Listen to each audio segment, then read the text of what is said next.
band and that he had sent threatening texts before he got there. Chris Davis, 93 WIBC Mobile News. Gas prices at $3.14 a gallon today, the statewide average, according to Gas Buddy. The cheapest gas in the state is in Evansville at $2.94. Game 5 is tonight, a chance for the Indiana Pacers to put the team in the city that never sleeps back to bed. You got to be ready to go for Game 5 because their backs are against the wall.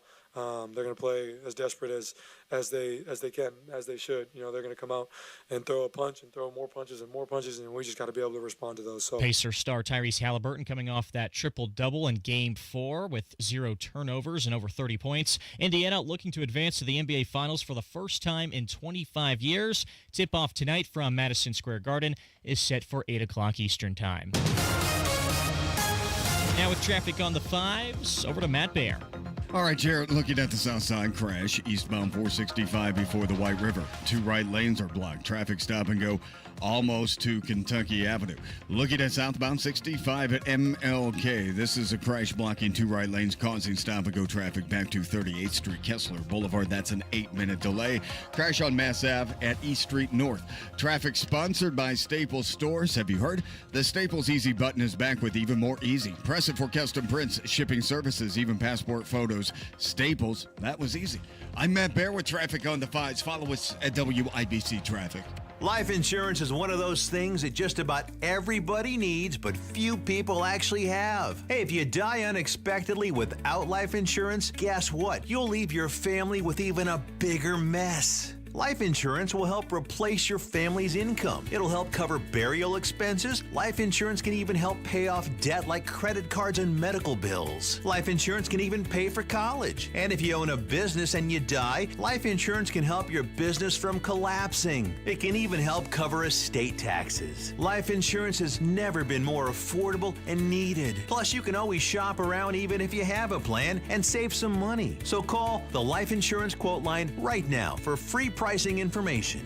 800-917-8730. 800-917-8730. 800-917-8730.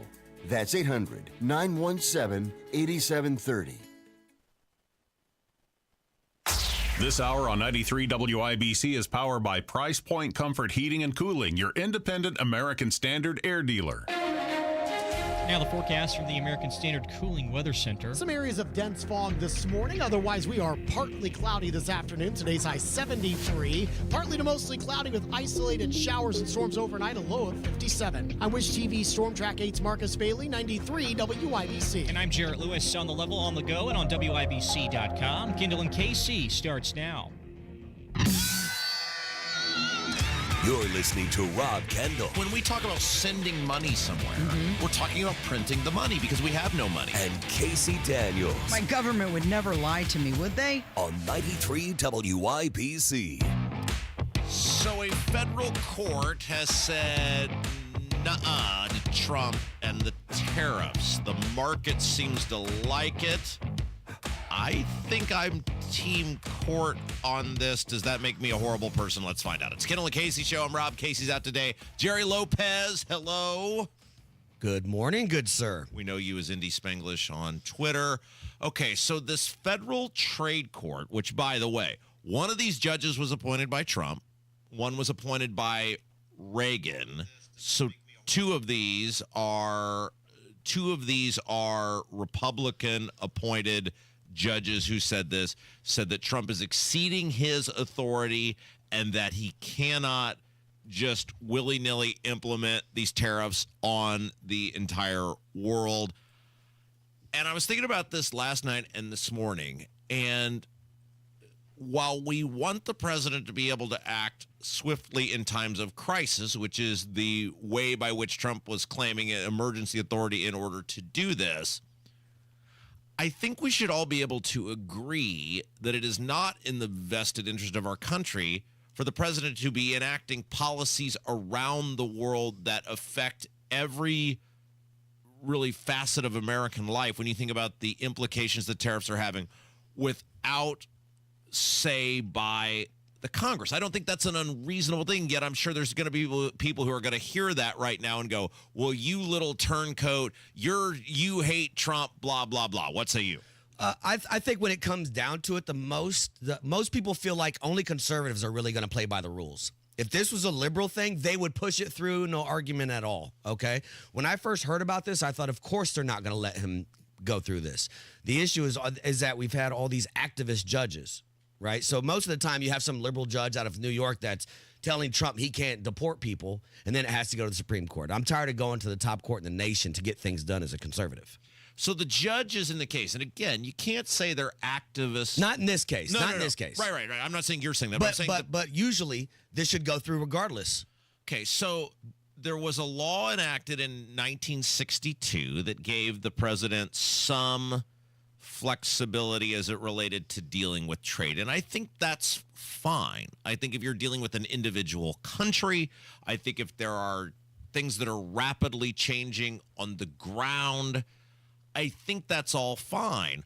One of the things, and we talked about this with Doge, it's interesting how this sort of mirrors Doge. And Mitch Daniels talked about this in a Politico article shortly after Trump took over, and Musk and those guys went in there with basically a machete or a chainsaw. Started cutting everything. And he said, it's not that the things you're finding aren't warranted to be cut, but as I found when I was the governor of Indiana, we actually talked with Mitch about this a couple months ago. Mitch Daniels did a lot of reforms to state government. He cut a lot of waste in state government. He made a lot of good changes early on to state government, but he implemented those over time. He slowly showed the people, here's waste here. Here's waste there. Here's waste here. Here's waste there. That builds over time to where you build the trust of, man, this guy is finding all sorts of things, and we have confidence in, and in this case, not the American people, but the people of Indiana then became behind Mitch Daniels when he was doing something. When you're trying to do all of the things at once, and you don't really spell out what you're doing or why or how, it creates a lot of uncertainty, and it doesn't build the confidence, because there's always going to be some mistake you're going to make. There's always going to be something, no matter what it is, any of us, where it doesn't work out in your favor. And you saw this with Doge, where there was a backlash to some of the things they were doing.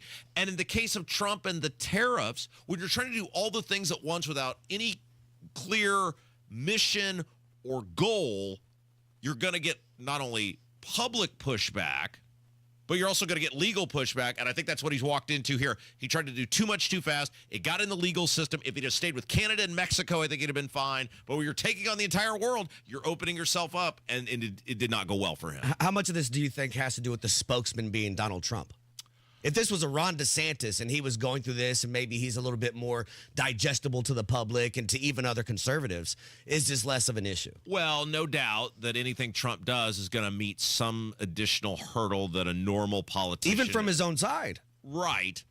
But, again, it comes back to, you've got to know the field in which you're playing.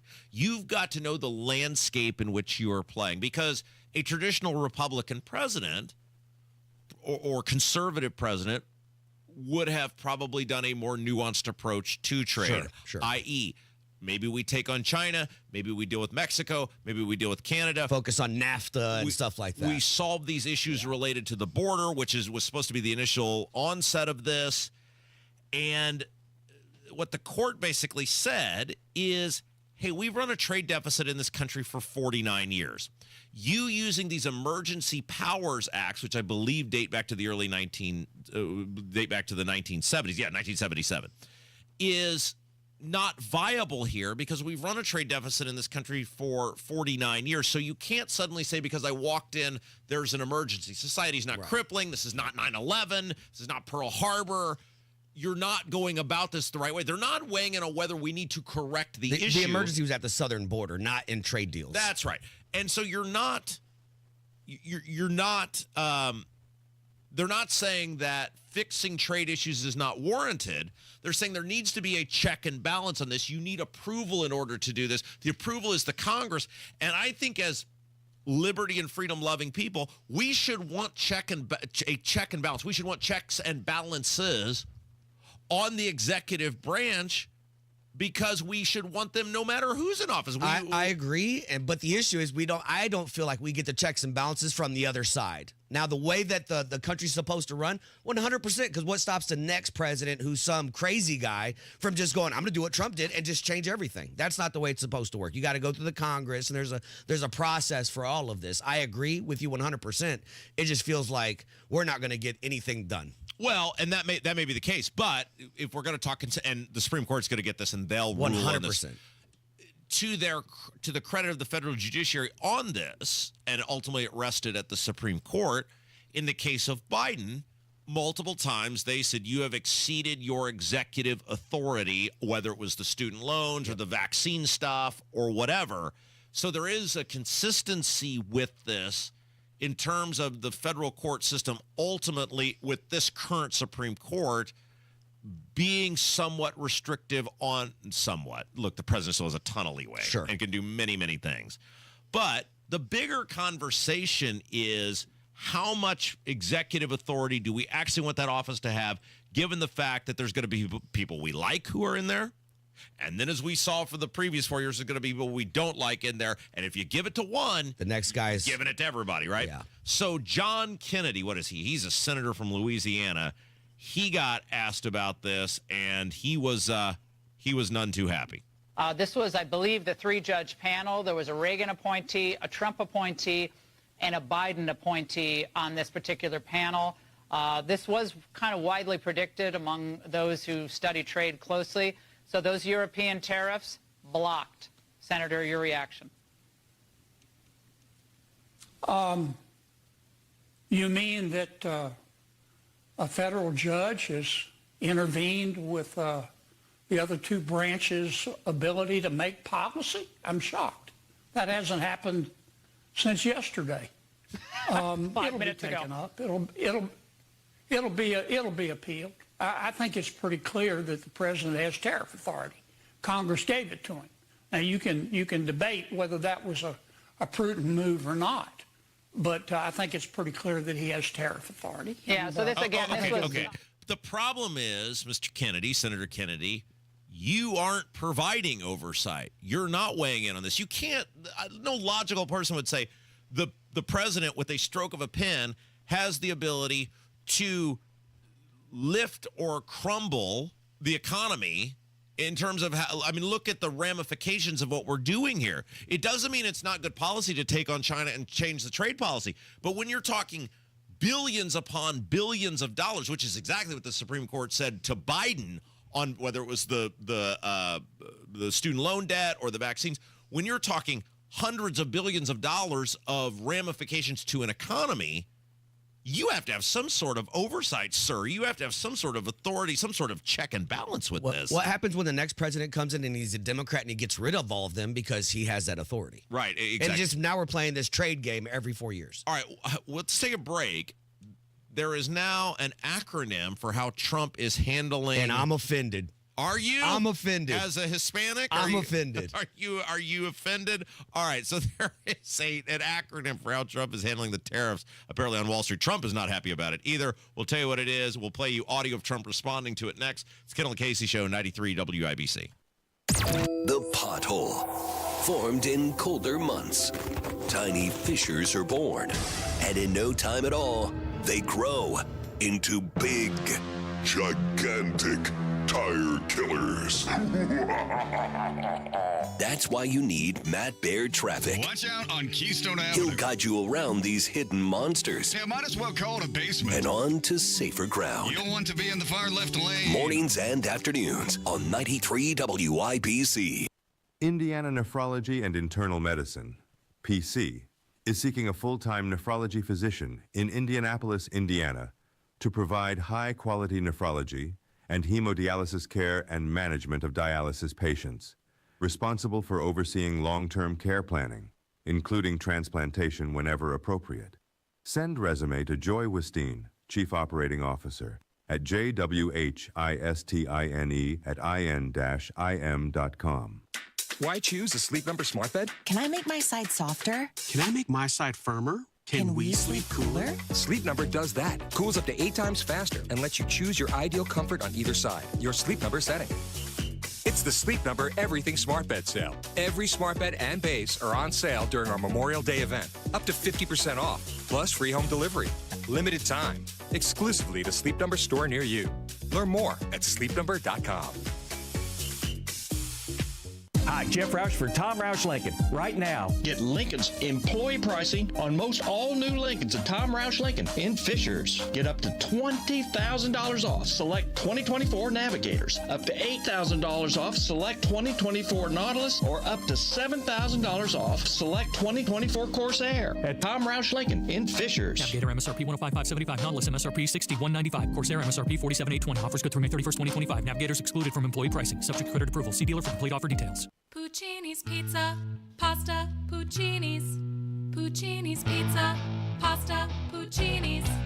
Puccini's Pizza, Pasta, Puccini's. Puccini's Pizza, Pasta, Puccini's. Puccini's Pizza, Pasta, Puccini's. Puccini's Pizza, Pasta, Puccini's. Puccini's Pizza, Pasta, Puccini's. Puccini's Pizza, Pasta, Puccini's. The Attorney General's Unclaimed Property Division has over $800 million just waiting to be claimed. Text Tamara and Nigel to 46220 or visit indianaunclaimed.gov to claim yours today. At Price Point Comfort Heating and Cooling, our mission is to provide honest assessments and recommendations. We promise you'll never be sold something you don't need. PricePointComfort.com. They are your trusted local independent American Standard heating and air dealer.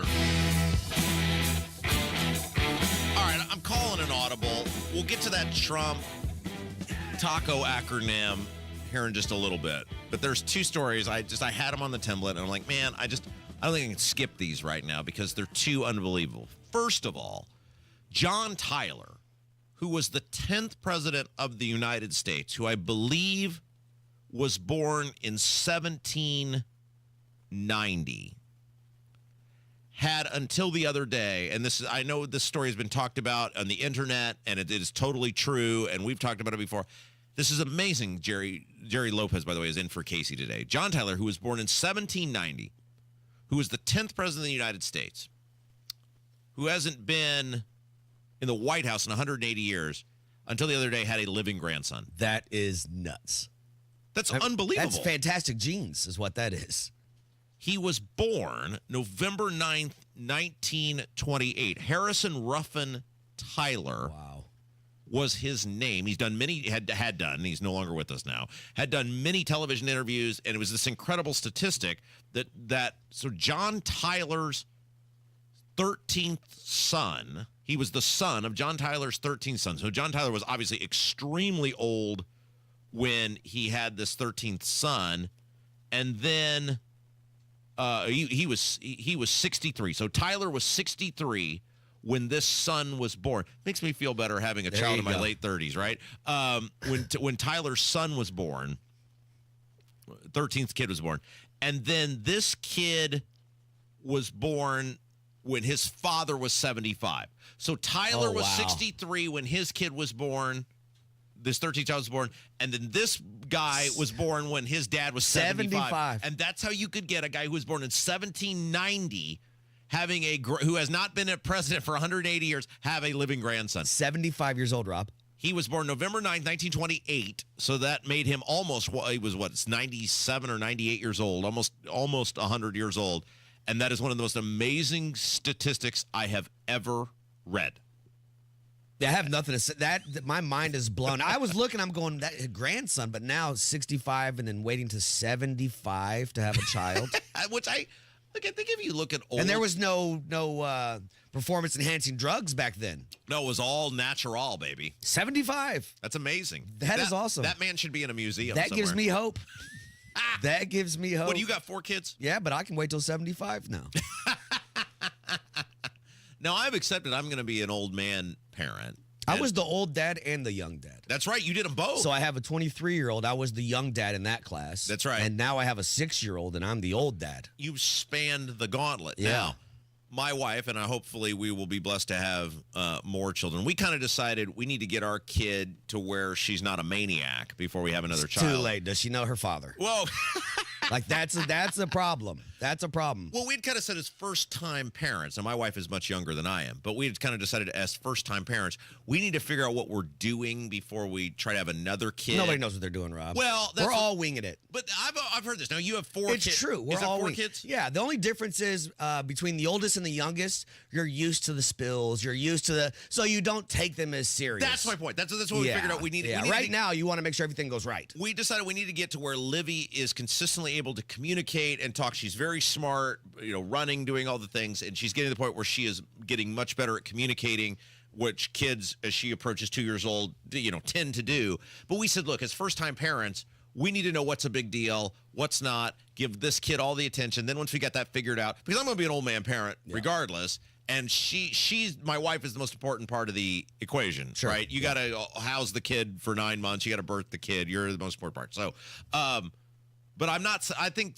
70 or even 63. I think that's a bit. I think 50 would be crazy. Well, that is. I mean, it happens, but right, yeah. Let's see. My wife would be. What would she be? She'd be 35 when I'm 50.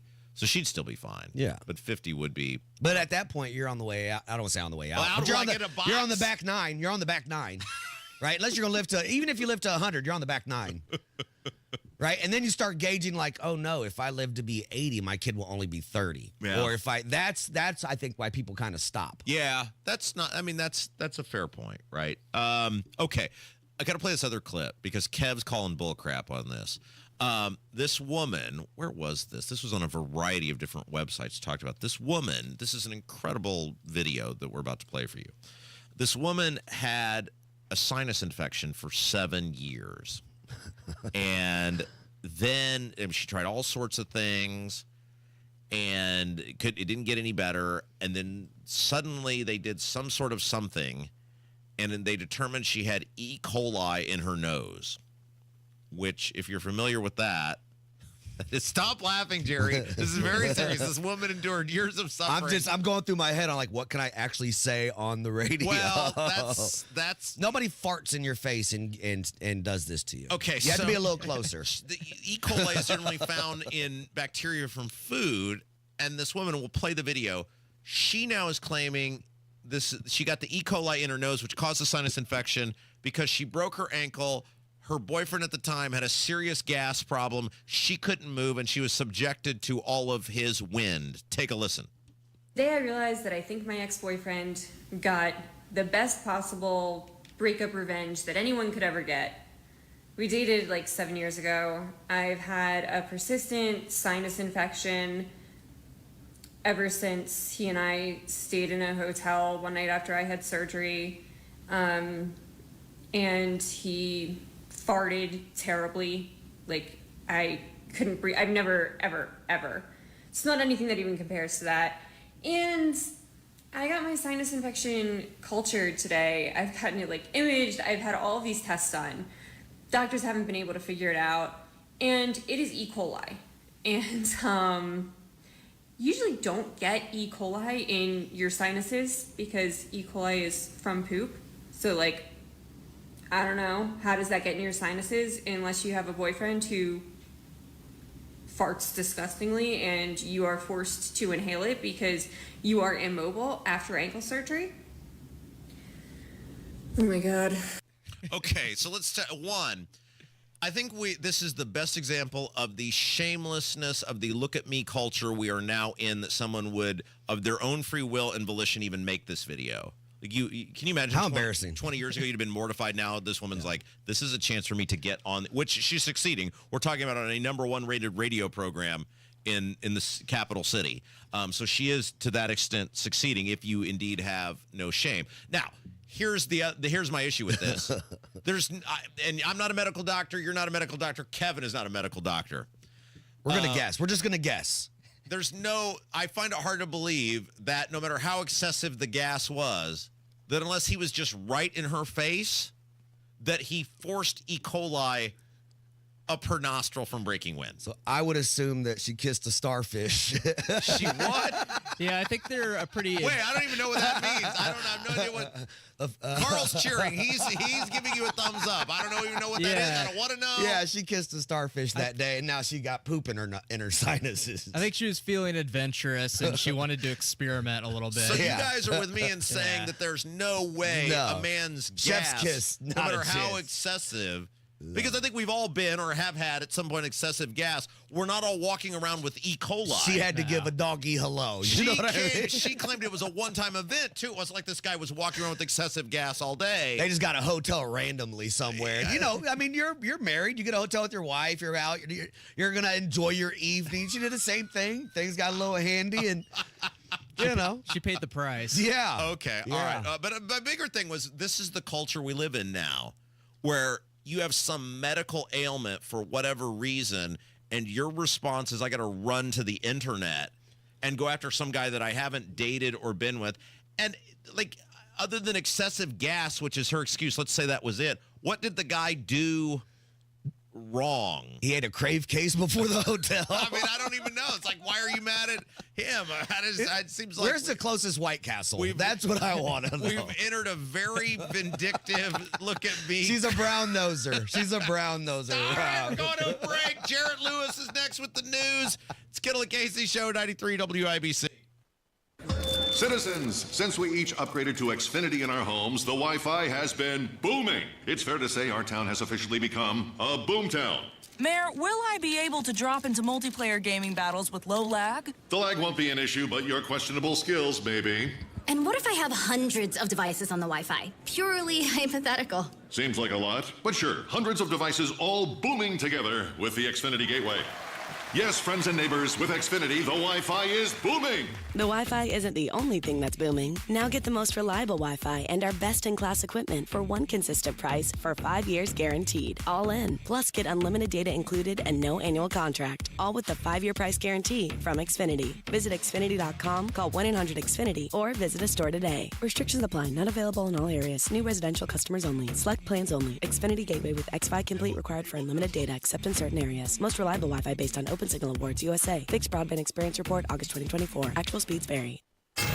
93 WIBC Mobile News. On the level, on the go. A roadblock on Trump's tariffs.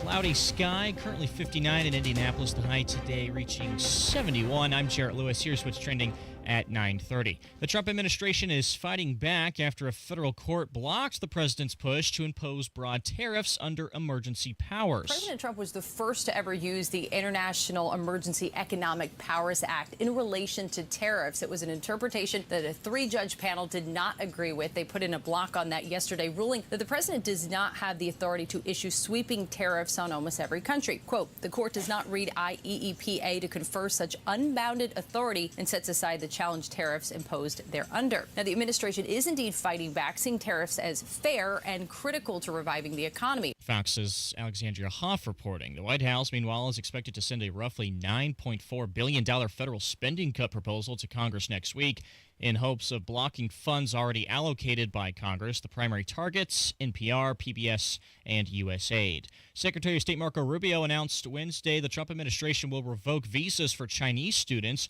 after the administration barred Harvard University from enrolling international students. RNC Chair Michael Whatley praising the move while on Fox and Friends First. What we don't need to do is use taxpayer dollars to subsidize American, anti-Semitic radicals that are coming into America. We don't need national security threats at our universities. Harvard has sued the Trump administration over its actions, and a judge temporarily blocked the Trump administration from barring international students at Harvard. Officials in Arkansas are now entering day 5 of the manhunt for Grant Hardin, an ex-police chief turned convicted killer who escaped from prison over the weekend. The sister of the murder victim says her family has been living in fear since Hardin's escape. Search efforts have also been an issue in recent days due to poor weather conditions. Time for your opening bell report on 93 WIBC, brought to you by Absolute Wealth Management. The Dow is up 138 points to 42,100. S&P 500 also up 52 points to 5,888. As for the NASDAQ, it's in the green too, 303 points to 21,318. I'm Jarrett Lewis on the level, on the go, and at WIBC.com. Thanks for calling Discover. This is Nia. Hi, Nia. It's Jennifer. Did you know that Discover automatically doubles all the cash back you've earned at the end of your first year? Yeah, I work here. Okay. I was just double checking. Get it? Because Discover automatically doubles all the cash back you've earned at the end of your first year? Oh, you get me, Nia. Well, you could say that I double get you. I guess we've taken it too far. You earn, we match. Discover Cashback Match. See terms at discover.com/creditcard. Hey, this is Spencer Thompson at Thompson Furniture and Mattress in Columbus. Now through Monday, it's our tariff-free Made in the USA sale. Save 50% on Lazy Boy, Smith Brothers, and Flex Steel. Save up to $800 on mattresses, and we guarantee you the lowest price on Berlin Gardens and Hollywood Outdoor Furniture. Up to 4 years interest-free financing, extra discounts for cash, and free delivery. Sale ends Monday only at Thompson Furniture and Mattress in Columbus. Do you need air conditioning service and need to find a local well-trained expert you can trust like Price Point Comfort Heating and Cooling? We'll find that independent American Standard Air dealer at IndyHomeComfort.com. As a caregiver, managing your loved one's health can at times be overwhelming. This is Tina McIntosh, president of Joy's House and co-host of the Caregiver Crossing radio program. In a moment, I'll share 3 tips to help you manage your loved one's medical care effectively. Cardon and Associates offers the finest senior living options tailored to your loved one's needs. Reservations are now being accepted for new apartments at Copper Trace in Westfield. Visit cardon.com. Tip number 1, keep a list of all medications, dosages, and schedules to ensure your loved one is taking their medication correctly. Second, attend doctor's appointments with your loved one when you're able. And finally, stay organized by keeping forms, notes, and other important documents in one secure place. More tips like this are available anytime at caregivercrossingradio.org. With new weekly content created by Joy's House and distributed in partnership with Network Indiana, we're an on-air and online support group for Hoosier family caregivers. Hear conversations with experts, access a library of online education, and more at caregivercrossingradio.org. Turning 65, new to Medicare, or just moved? If you qualify for Medicare and Medicaid, a Humana Dual Eligible Special Needs Plan, a DSNP, may give you the extra benefits you're looking for. A DSNP helps cover things like prescriptions and checkups, but it also helps pay for essentials too. With a Humana DSNP, you get $225 a month for eligible groceries, rent, utilities, and more. Plus, whatever you don't spend carries over to the next month. You may even get benefits like $0 copays on routine prescriptions, plus routine dental, vision, or hearing coverage. All of this could make a difference for your health and wallet. Learn more at gethumana.com. Humana, a more human way to healthcare. Humana is a coordinated care HMO SNP plan with a Medicare contract and a contract with the Indiana Medicaid program. Enrollment in any Humana plan depends on contract renewal. Allowance amounts cannot be combined with other benefit allowances. Limitations and restrictions may apply. Go where the pros go. Drexel Interiors for 1951 cabinetry. Visit Drexel's Kitchen and Bath Design Centers at 146th and River Road, North Shadeland, or drexelin.com. You're listening to the Kendall and Casey Show on 93 WIBC. Okay, Elon Musk sounds very sad, and I identify with just all of this. But before we do that, it's Kendall and Casey Show. I'm Rob. That's Jerry Lopez. Indy Spanglish on Twitter, in for Casey today. Kev is here. We got an update on Tiptoe Diego.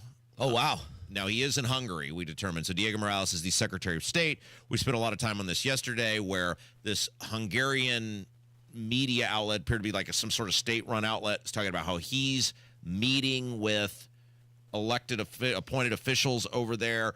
He appears to be signing himself up for some sort of trade deal or agriculture deal. Presenting himself, well, he's being titled as the Secretary of State of Foreign Affairs. Foreign Affairs. That's what they said. That's right. And we were commenting yesterday. Again, this is a guy in a foreign country doing something that's not in his purview, which is agriculture. And it's like, what is going on? Who's going to stand up to this? And if you're Micah Beckwith, how can you not grow a pair and just come out and just bury this guy publicly and demand answers from people who have investigative authority like Todd Rokita to get to the bottom of who's paying for this guy to go to these foreign countries, what he's doing over there. And then while we're on the air, right after we talked about it, which I'm sure is just totally a coincidence, he posts a photo with his wife in Hungary, acknowledging he's in Hungary, saying what he called a private personal time or whatever, which is there's no way that's a coincidence. So you can't play it both ways. Either you're there as a Secretary of State or you're on some personal trip. Right. And now there's some poster out that he's speaking at some political event in Hungary coming up. No longer on personal time then. So it's like you're ping-ponging back and forth. The Star ran a big expose yesterday where they're trying to get to the bottom of it. His office basically told them, smooch both of our butt cheeks. We're not giving you any information. They wouldn't even say he was in Hungary. They're like, he's posting on social media he's in Hungary. Right. They wouldn't even give up that. And I don't think I'm giving away any any confidence. I talked to Micah yesterday. He's not going to do anything about it, which blows my mind. He's not even going to try. It's like he's busy running around yelling at protesters. Well, it's just like you will fight with randos in Boone County, but you will not fight to figure out what this guy's doing in a foreign country. Bringing the argument to your town, brother. Wait, it'll be on Facebook here in a couple days. Heading to Madison. And this is no big deal. So and the issue is that the guy at the top has endorsed Diego. Rokita, the guy who actually has some ability to do something about this, which is an investigative authority, has investigative powers. It sounds like the city council in Hogsett. It does, right? And it blows my mind that Micah, who will fight again with randos in Boone County and loves it and lives for it, when there's actual potential maybe government corruption going on here. I mean, nobody knows. Nobody knows what this guy's doing over there. Nobody knows who's paying for him. How long has it been since you delivered your questions? Well, that was well over a month ago. So well over a month, and even since then, I believe every single day you've touched on this subject. Not one person has come out to shut you up. And the fact that Micah, who knows it's going on, won't issue a public statement about it, won't do anything about it. This applies to Micah this time because he's dealing with agriculture. He's doing Micah's job. You are the ag guy. Who knows what deal this guy cut, what he told these people he can do? You're not remotely curious. And it's not about whether Micah has any authority over Diego. He doesn't. It's his ability to use a bully pulpit. If Micah Beckwith came out today and said, this is garbage, he's garbage, I am fully rejecting anything he said over there in Hungary, and I'm telling the Hungarian government this guy doesn't have authority to do anything. Oh, and Todd Rokita, I am demanding you launch an investigation not only into this, but India. That would be the lead story on every news out. And this is what blows my mind. This guy being Beckwith, lives to see himself on television. Nikki Kelly was at that event the other night in Boone County. We're going to have her on at 10:15 to talk about just this. If your desire is to make headlines and see yourself on television, even if you don't give a damn about potential public corruption that could be taking place, we don't know. If you just wanted the headlines, you would do it. And he don't want no part of this smoke. And that is amazing to me. And that it again begs the question, what does Diego Morales have on everyone that Micah won't touch it, Rokita won't touch it, Braun won't touch it, the General Assembly won't touch it? Nobody thinks this is normal behavior. Yep. Nobody thinks this is normal behavior for a Secretary of State. Curtis Hill got way more smoke. Way more smoke. Or as the court said, doing nothing. Yeah, way more smoke. He didn't even commit an ethics violation. No, did nothing. Yeah, way more smoke than Diego. Was never criminally charged with anything, was never, the civil lawsuit was dismissed. So is it racist? Is it because he's black? Know. I mean, there's only two people that they didn't allow go to the debates, and they both happen to be minorities. I don't know. I mean, but did we not learn anything from Suzanne Crouch? Right? We don't care that you couldn't turn off the mask mandates. Yeah. It's that you were silent Suzanne as Holcomb ran the train. Right? So, Micah, same thing. Nobody expects you to come out here and say, I'm going to vote against you. Don't get to. Yeah. But you were chosen by the delegates to not be in Braun's pocket. That's why you were chosen. If we wanted Braun's person, we would have taken the female that Braun chose. Walter. Right? Julie McGuire. Micah got chosen to be our speaker, and right now he's not doing any talking for us. Yeah, I mean, so he has that conversation yesterday, I walked away that he has no intention to do anything about this. He's not going to issue a public statement about it. So, and this is where and we'll get into this Nikki Kelly coming up here in next hour, which is, what do we what do we do? No one in a position of authority is willing to do anything about this guy and what he's doing, which is behavior that is so beyond the pale for the history of his position, how his position operates outside of his authority. And so here's a question I thought on the way here, because I know I've seen other people on this don't vote thing, and I hate that. I'm completely against that. Yes. But is it actually to the detriment of the state to be red, supermajority red? Because then they don't care. There's no checks and balances. I'm not saying I want Dems anywhere in the ticket, but does it kind of harm us? Because there's no check on the other side. And it's crazy to say. People want me to give Micah a nickname. Don't do it. Really? No, not yet. I got a good one. I know you do. I mean, you've probably had it for weeks. Put it aside. But I just feel like once you have the nickname, you can't go back. And the nicknames we have are so good and they stick to everyone. And I don't want to do that yet to Micah. I want to give him but look, he's failing. He's failing spectacularly in this position. But is he failing upward? Upward into what? The game. Whatever it is. How is he going to get elected dog catcher now? He can't. That's the point. He can't. And this thing is made for him on what he said he wanted to be. But maybe he doesn't want to be a dog catcher. He wants to be Rob Kendall. Well, maybe we should switch. I said maybe Micah and I should. I don't know constitutionally if you could do this, but Micah and nobody would notice because he does. You're right. Micah wants to be on television. He wants to do this job. He wants to be Charlie Kirk. That's his hero. He doesn't. He has no interest in governing. If you watch those town halls, we'll talk about Nikki Kelly about it next hour. He has no interest in governance. He's just interested in fighting and being on TV. I want to govern. I want people who want to govern to get things done for people. Maybe Micah and I should switch for a week. He do this. And I think he would love it. He would. He'd be much more happy. And I'll go be lieutenant governor and try to get something done for the taxpayers. At least say you don't like what's going on. Micah, we'll settle for that. Micah, Sherry, I'm making the official offer to your office that we can switch for a week. Micah can come do the radio show for a week, and I'll go be lieutenant governor for a week, and we'll see if everybody likes it better and we get more done for everyone. All right, we got to play this Elon Musk stuff. And, man, I feel so sad, and I totally identify with all of it. When we come back, it's Kendall Casey Show, 93 WIBC. Hammer and Nigel Show, 3 o'clock this afternoon. It's 5 years since the riots in Indianapolis. FOP President Rick Snyder, IMPD Chief Chris Bailey, all scheduled to join us. Hey, race fans, this is Tim Wicker, president of Electric Plus. When it comes to commercial electrical work, new construction, facility upgrades, or routine maintenance, our team brings the horsepower to get it done right. We deliver top quality results with the skill and speed you'd expect from a winning crew. And now, as an employee-owned ESOP company, every team member is fully invested in crossing the finish line with you. Visit our website at electricplus.com to see how we can take care of your electrical needs. Thanks for calling Discover. This is Nia. Hi, Nia. It's Jennifer. Did you know that Discover automatically doubles all the cash back you've earned at the end of your first year? Yeah, I work here. Okay. I was just double checking. Get it? Because Discover automatically doubles all the cash back you've earned at the end of your first year? Oh, you get me, Nia. You could say that I double get you. I guess we've taken it too far. You earn, we match. Discover Cashback Match. See terms at discover.com/creditcard. Summer's here, and you can now get almost anything you need for your sunny days delivered with Uber Eats. What do we mean by almost? Well, you can't get a well-groomed lawn delivered, but you can get a chicken parmesan delivered. A cabana? That's a no. But a banana? That's a yes. A nice tan? Sorry, nope. But a box fan? Happily, yes. A day of sunshine? No. A box of fine wines? Yes. Uber Eats can definitely get you that. Get almost anything delivered with Uber Eats. Order now. Alcohol in select markets. Product availability may vary by region. See app for details.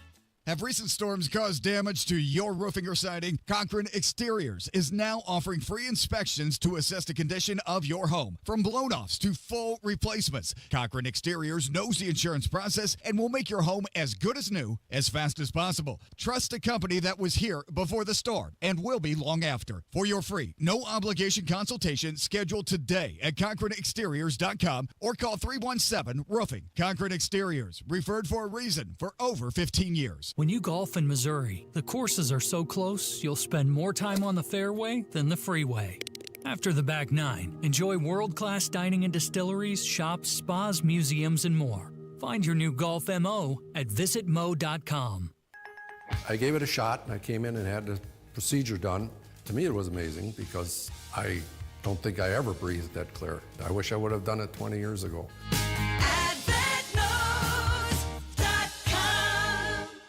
The WIBC mashup is everything you love, from fiery debates to laugh out loud takes, all in one podcast. No weak sauce, just the best of the day each weekday. You can find it wherever you get your podcasts.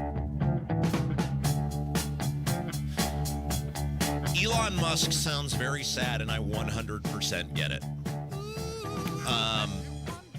It was on one of these network TV shows, Sunday shows, whatever, and he was asked about Doge, and I'm going to play it for you because you can see, it's not only you can hear in his voice, you can see the sadness in his body language. Take a listen to this. I was disappointed to see the massive spending bill, frankly, which increases the budget deficit, not just decrease it, and undermines the work that the Doge team is doing. I actually thought that when this big, beautiful bill came along. I mean, everything he's done on Doge gets wiped out in the first year. I think a bill can be big or it can be beautiful, but I don't know if it can be both. Look, he said he's out of giving Republicans money. He's I think trying to be graceful about this because I think he still does have respect for Trump, but he feels used and betrayed because he is really the reason I think that not only Trump got reelected, he's the reason they got the Senate and his money and his star power and what he did for Twitter. And he looks around and goes, what was all this for? Y'all ran and betrayed me. Y'all told me you were going to do one thing, and then it came time to do it, and you're doing the exact opposite. And my heart hurts for him because, quite frankly, Jerry, I'm feeling a lot of the same things. I just didn't lose $500 million in the process. Yeah, the biggest loser has been the American people, and outside of that, it's Elon Musk. Much like here, the Indiana taxpayer, and then Rob Kendall, right? Not only did you lose time, you gave free air, like Elon. Marketing, Elon's lost credibility to some people. It's affected Tesla. He's taken a lot of losses, but you heard what he said there. It sucks to find all this money, and then you just give it away somewhere else. When you want something for someone else, and I'm speaking from the heart and experience on this, and Elon Musk, I'm sure, feels the same way. Obviously, I don't pretend to understand his wealth in any capacity, but money means nothing to him. He wasn't doing that for himself. He doesn't need money. He's worth $400 billion. Remember he was paying people in Pennsylvania to Reddit? He really ramped up a lot for this administration. And when you want something so bad because it's good for something you love, and in my case, obviously, it was the property tax issue and the reform of government. Elon Musk's was the slashing of spending inside of the government. And someone tells you they're with you, and you're guarded by nature because every experience I've ever had with politicians has been, for the most part, not just negative, but a highly negative one. And you allow yourself one final time because you say, well, I believe in one of these people. In my case, it was Micah. I didn't believe in Braun, but I believed this guy will drive the discussion to the point where we will have an advocate inside that state house, and with us out here, it's going to be unbeatable. And then Braun, I mean, you were there at the rally, right? That guy should get an Academy Award for his acting. That rolling up the sleeves bit was, looking back now, how fake and fraudulent. Also, I think he planned that before he even got there. I do. No, I seeing totally it now, looking back now, that was all an act. I totally do. If we were in the movie and we would then be relaying when we see who the plot, how in movies where it'll become apparent to the main character everything they didn't see. It's like Sixth Sense, right? Remember where Bruce Willis finally figures out he's dead, and then all the things that are happening, and they play him back, and then it dawns on him, right? And you see this, and I think Elon is where I'm at, which is you can't believe in any of these people. You can't trust them. You can't have any faith in them. It doesn't matter what they tell you. It doesn't matter if you have deep personal friendships with them. It doesn't matter what they tell you in private as your buddy. You can't. The swamp is so great.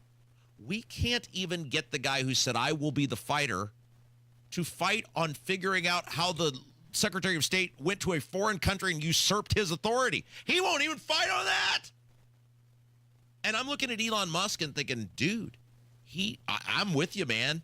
I guess all I lost was pride and dignity. You lost $500 million in the process. He already made it back since then. Well, and the money means but nothing. He's so out front. Elon's always been kind of reclusive, and maybe it's just due to his nature. But, you know, you see him at rallies. You see his kid on the plane. He was really out front in all of the meetings. And now just kind of like to put his tail between his legs and walk away is it's public shaming. Scott Adams is the Dilbert guy. And he was talking about this. He does a lot of stuff online, and he, I think, expressed this pretty well about what's going on in the country right now. You know, you probably heard me early on in the Doge process, and I was saying, you know, I love everything Doge is trying to do, but when it gets to Congress, they're just going to spend his savings. But it's even worse than that. They're never going to even codify the savings. Not the Democrats, not the Republicans.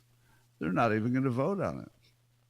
So all that work, all that sacrifice that Elon Musk did to get that right, Congress is going to on it. And I'm almost losing my mind that we can just watch this happen. Now, it's not everybody. You know, Marjorie Taylor Greene is trying to get it codified, et cetera. But the fact that all that effort, it looks like, you know, some portion of it anyway is going to be thwarted by your own Congress, is such a tragedy. It's almost impossible to understand. Yeah. So it's like real quick. Okay. So, and he's right. And so that's why I've looked at since mid-April on this program that I will never try to work inside that system ever again. I will never try to work with these people ever again. If you can't fix the system, which I don't think I can put any more effort into it than I did the past year, and you can't, not only can you not get it done, these people lie to you, they deceive you, they stab you in the back. My job now is to accept that and realize that I come in here every day to entertain you and to burn these people to the ground to the best of my ability in the most entertaining fashion possible, so that when you go see these people out and about, you treat them the way they deserve to be treated because of the way they've treated you, which is they don't give a damn about you. They don't give a damn about you at all. Don't pose for pictures with them. Don't shake their hand. Don't act like they're good and decent people, because they are not. Because every opportunity they have to be a good and decent person and fight for you and fight on your behalf, they don't take it. They do not take it. And so my goal going forward is to motivate as many of you to feel the way that I feel about it, which is you can't fix it. You can't change it. You got to make it as difficult as possible on these people in the confines of polite and decent society and law-abiding society in which we exist. Well, and the reality is that when people go to these dinners, whether it's Lincoln Day or some other local event, the Boone County Freedom Fest or whatever it is, and you see these people, ask them the questions that you hear every day on this station. If they want to ignore Rob, let's see if they ignore you when you're standing there. Yeah, I'm going to I was invited. I have a ticket. I'm going as a special guest to the Clay County Lincoln Day dinner on June the 13th. Diego's going to be there. You betcha, buddy. If he's got the guts to show up, we're going to give him, because we know, look, Todd Young's the speaker. That's as entertaining as glue, right? We're going to give him a show. We'll get a second show, because that's what we got to start doing. We got to lead by example, which is make these people miserable. It's Kendall Casey Show. Jerry's in for Casey, 93 WIBC. And he went to college and racked up huge debt. A little bit over $100,000. For a degree he couldn't use? Now what? I had a friend that went to my computer career. They even helped him get hired immediately after graduation. One of the things I love about IT is that you can work from anywhere you want. You could become an IT pro in just months, including cybersecurity and the basics of AI with zero experience at mycomputercareer.edu. It worked for me, and I know it can work for you. This is one student's experience. Individual results vary. Hey folks, Scott Wilson here from Wilson Farm Market. Even in winter, we're bringing you the best in farm fresh flavors. Stop in for our fresh salad bar, hot and crispy wing bar, and a cheese selection that is second to none. Got a sweet tooth? Our homemade pies, creamy fudge, and old-fashioned candy will hit the spot. Come see us on US 31 just north of Carmel. We're open every day 9 to 6. At Wilson Farm Market, we're all about fresh, local, and delicious. See you soon. Hey, it's Big Joe for your trusted local independent American Standard heating and air conditioning dealer, Reinhardt Heating and Cooling. Kevin Reinhardt says this family-owned business has a lot of pride in their work. Danny started the business back in 1986 here in Danville, and we take a lot of pride in the town of Danville with a lot of repeat customers, people that I've known basically all my life. And it's just nice to continue to do the service that they trust for over 30 years. You can trust Reinhardt Heating and Cooling, 317-745-4526. Reinhardt is your trusted local independent American Standard dealer. I'm David Peterson, CEO of ERMCO, one of the largest and fastest growing contractors in the Midwest. We are currently seeking qualified applicants for construction electricians, system technicians, and experienced construction account managers. At ERMCO, we provide a challenging yet friendly environment where you earn a good wage with great benefits and a solid retirement. Plus, you get the opportunity to work on some of the most interesting projects in Indiana. Learn more at ERMCO.com, a quality connection contractor, quality work, customer connected. This is Joe Cordell of Cordell & Cordell. Cordell & Cordell is the largest family law firm in the country with over 35 years of helping clients navigate divorce. That does give us certain advantages, for example, in focus and resources. But being big doesn't mean less personal or less local. Our attorneys live and work in your community, and as neighbors, they understand the challenges your families face. If you're a guy facing divorce, remember, Cordell & Cordell, a partner you can count on. 101 West Ohio, Indianapolis. CordellCordell.com. In 2 minutes from the Technology Recyclers Studios, fire crews working through 3 separate blazes at apartments in Greenwood. The guilty plea entered by a man for holding someone at knife point last year. Authorities say they're investigating the death of a toddler in southern Indiana. And can the Pacers wrap up the series tonight with a win against New York? You're listening to 93 WIBC. WIBC HD1 Indianapolis. It's 10 o'clock. More judicial activism. I'm Dave Anthony, Fox News. That's the reaction to a federal trade court blocking many U.S. tariffs on imports imposed by President Trump. The Trump administration says it's going to appeal, and a White House spokesperson issued a statement saying this, quote, "It is not for unelected judges to decide how to properly address a national emergency." Now, the judges ruled the president overstepped his authority, citing an emergency, imposing many tariffs. But Fox Business Network's Lydia Hu also reports not all tariffs are on hold. They were implemented under different trade laws. Those are implemented through Section 232 on aluminum, autos, and steel, and also Section 301 on China. So some believe that the use of those particular provisions could be enlarged so tariff policy could still be pursued. Now, President Trump wants to ramp up deportations, calling for more illegal immigration raids. A minimum of 3,000 arrests for ICE every day, and President Trump is going to keep pushing to get that number up higher each and every single day. White House senior advisor Stephen Miller on Hannity. That's an increase from the 1,800 per day quota the administration ordered after taking office in January. Nearly 140,000 illegal migrants, many convicted of or charged with violent crimes, have since been removed. That's Fox's Eben Brown at Harvard. I declare! That's the start of graduation this morning, but soon in court in Boston, there's a hearing into Harvard's challenge to the Trump administration blocking the university from enrolling new international students as the U.S. moves to revoke visas from some Chinese students studying in the U.S.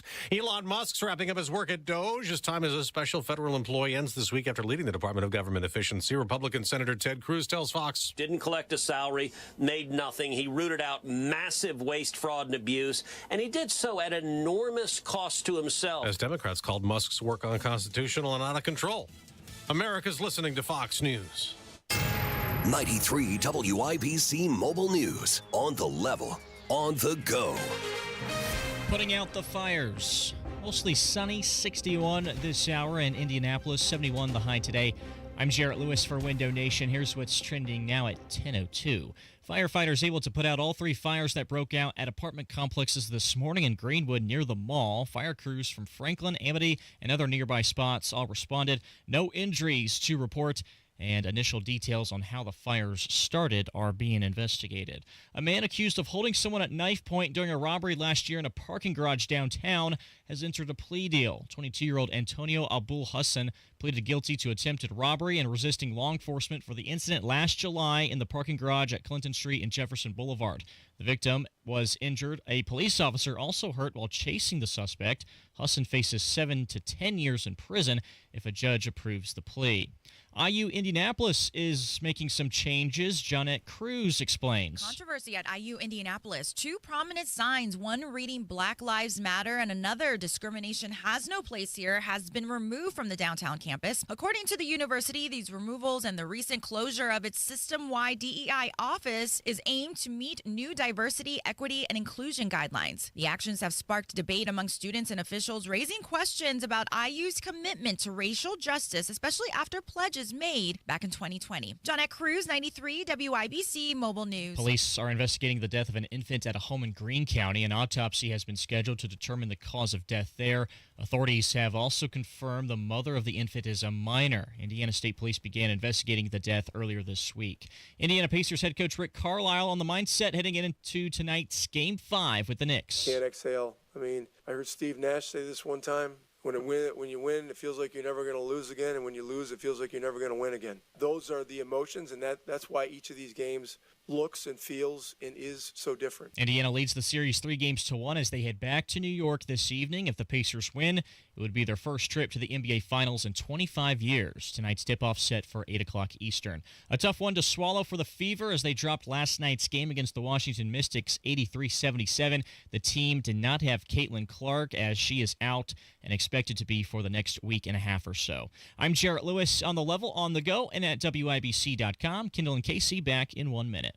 Home sales are good, just not great. So many homes have been properly marketed or just sitting on the market. Hiring the wrong sales agent will cost you time and money. Hire the expert who maximizes equity and sells fast. That's Mark Dietel. Maybe you want a fast, guaranteed home sale, but you don't want to give up hard-earned equity to do it. Mark Dietel is the only real estate expert trusted and recommended with the sale of your home. Mark Dietel guarantees your home sold at a mutually agreed upon price and deadline, or he will buy it. Just pick your move date. There are no long-term contracts, and you can cancel at any time. Kevin and Angela in Greenwood said the big home was too much, and it was time for Dad to move into a maintenance-free community, but we needed cash from the home to fund the change. We reached out to the Mark Dietel team, who helped with the entire process, from selling belongings to prepping the home for maximum value. We went on the market and sold for $5,000 over asking price in less than 7 days. Call the local Indianapolis agent, trusted and recommended, the agent who guarantees your home sold or he'll buy it. Call Mark Dietel, 317-755-4232. Get all the details or go online to markdietel.com. That's Mark Dietel, D-I-E-T-E-L, markdietel.com.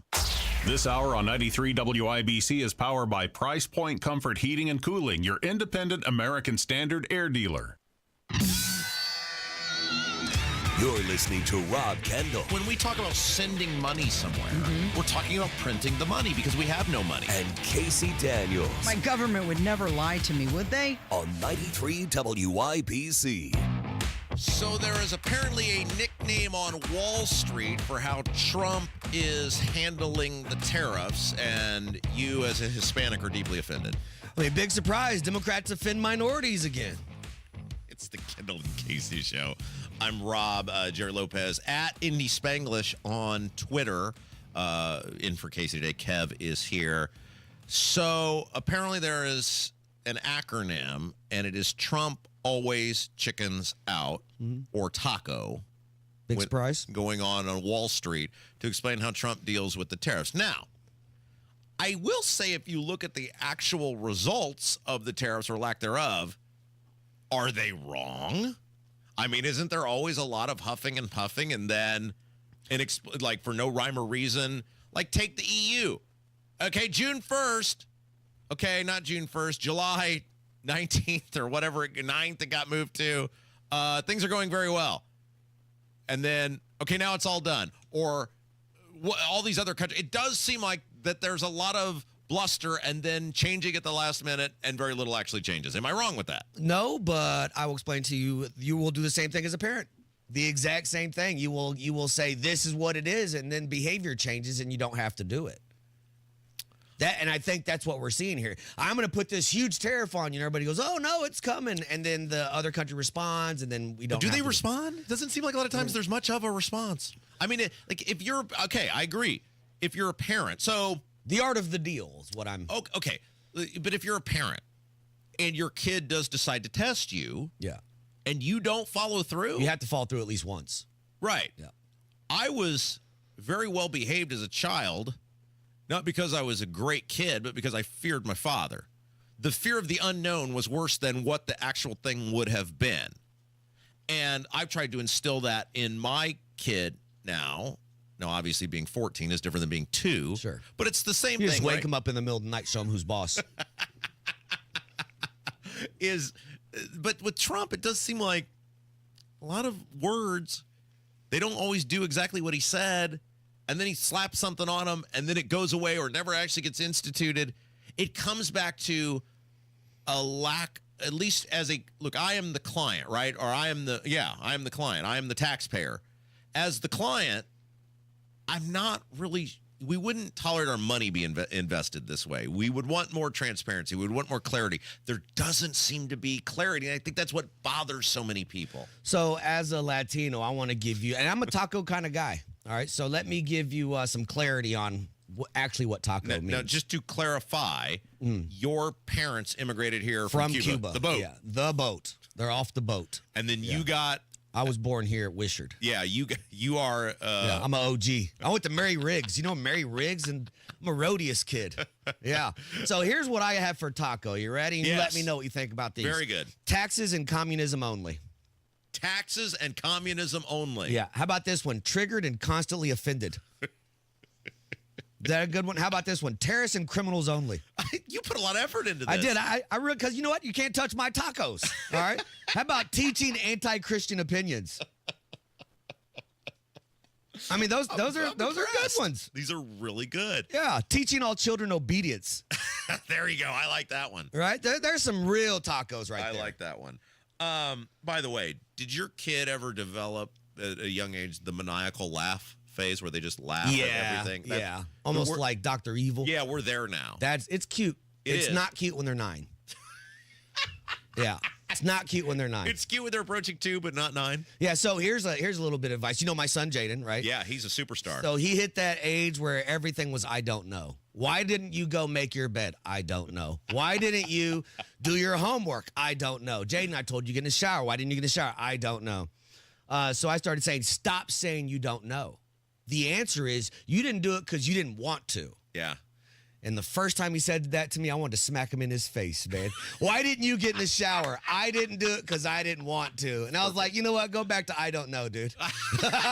So there's a parenting tip brought to you by Jerry. I love that. And I think, and this sounds weird, and then we'll play this Trump clip.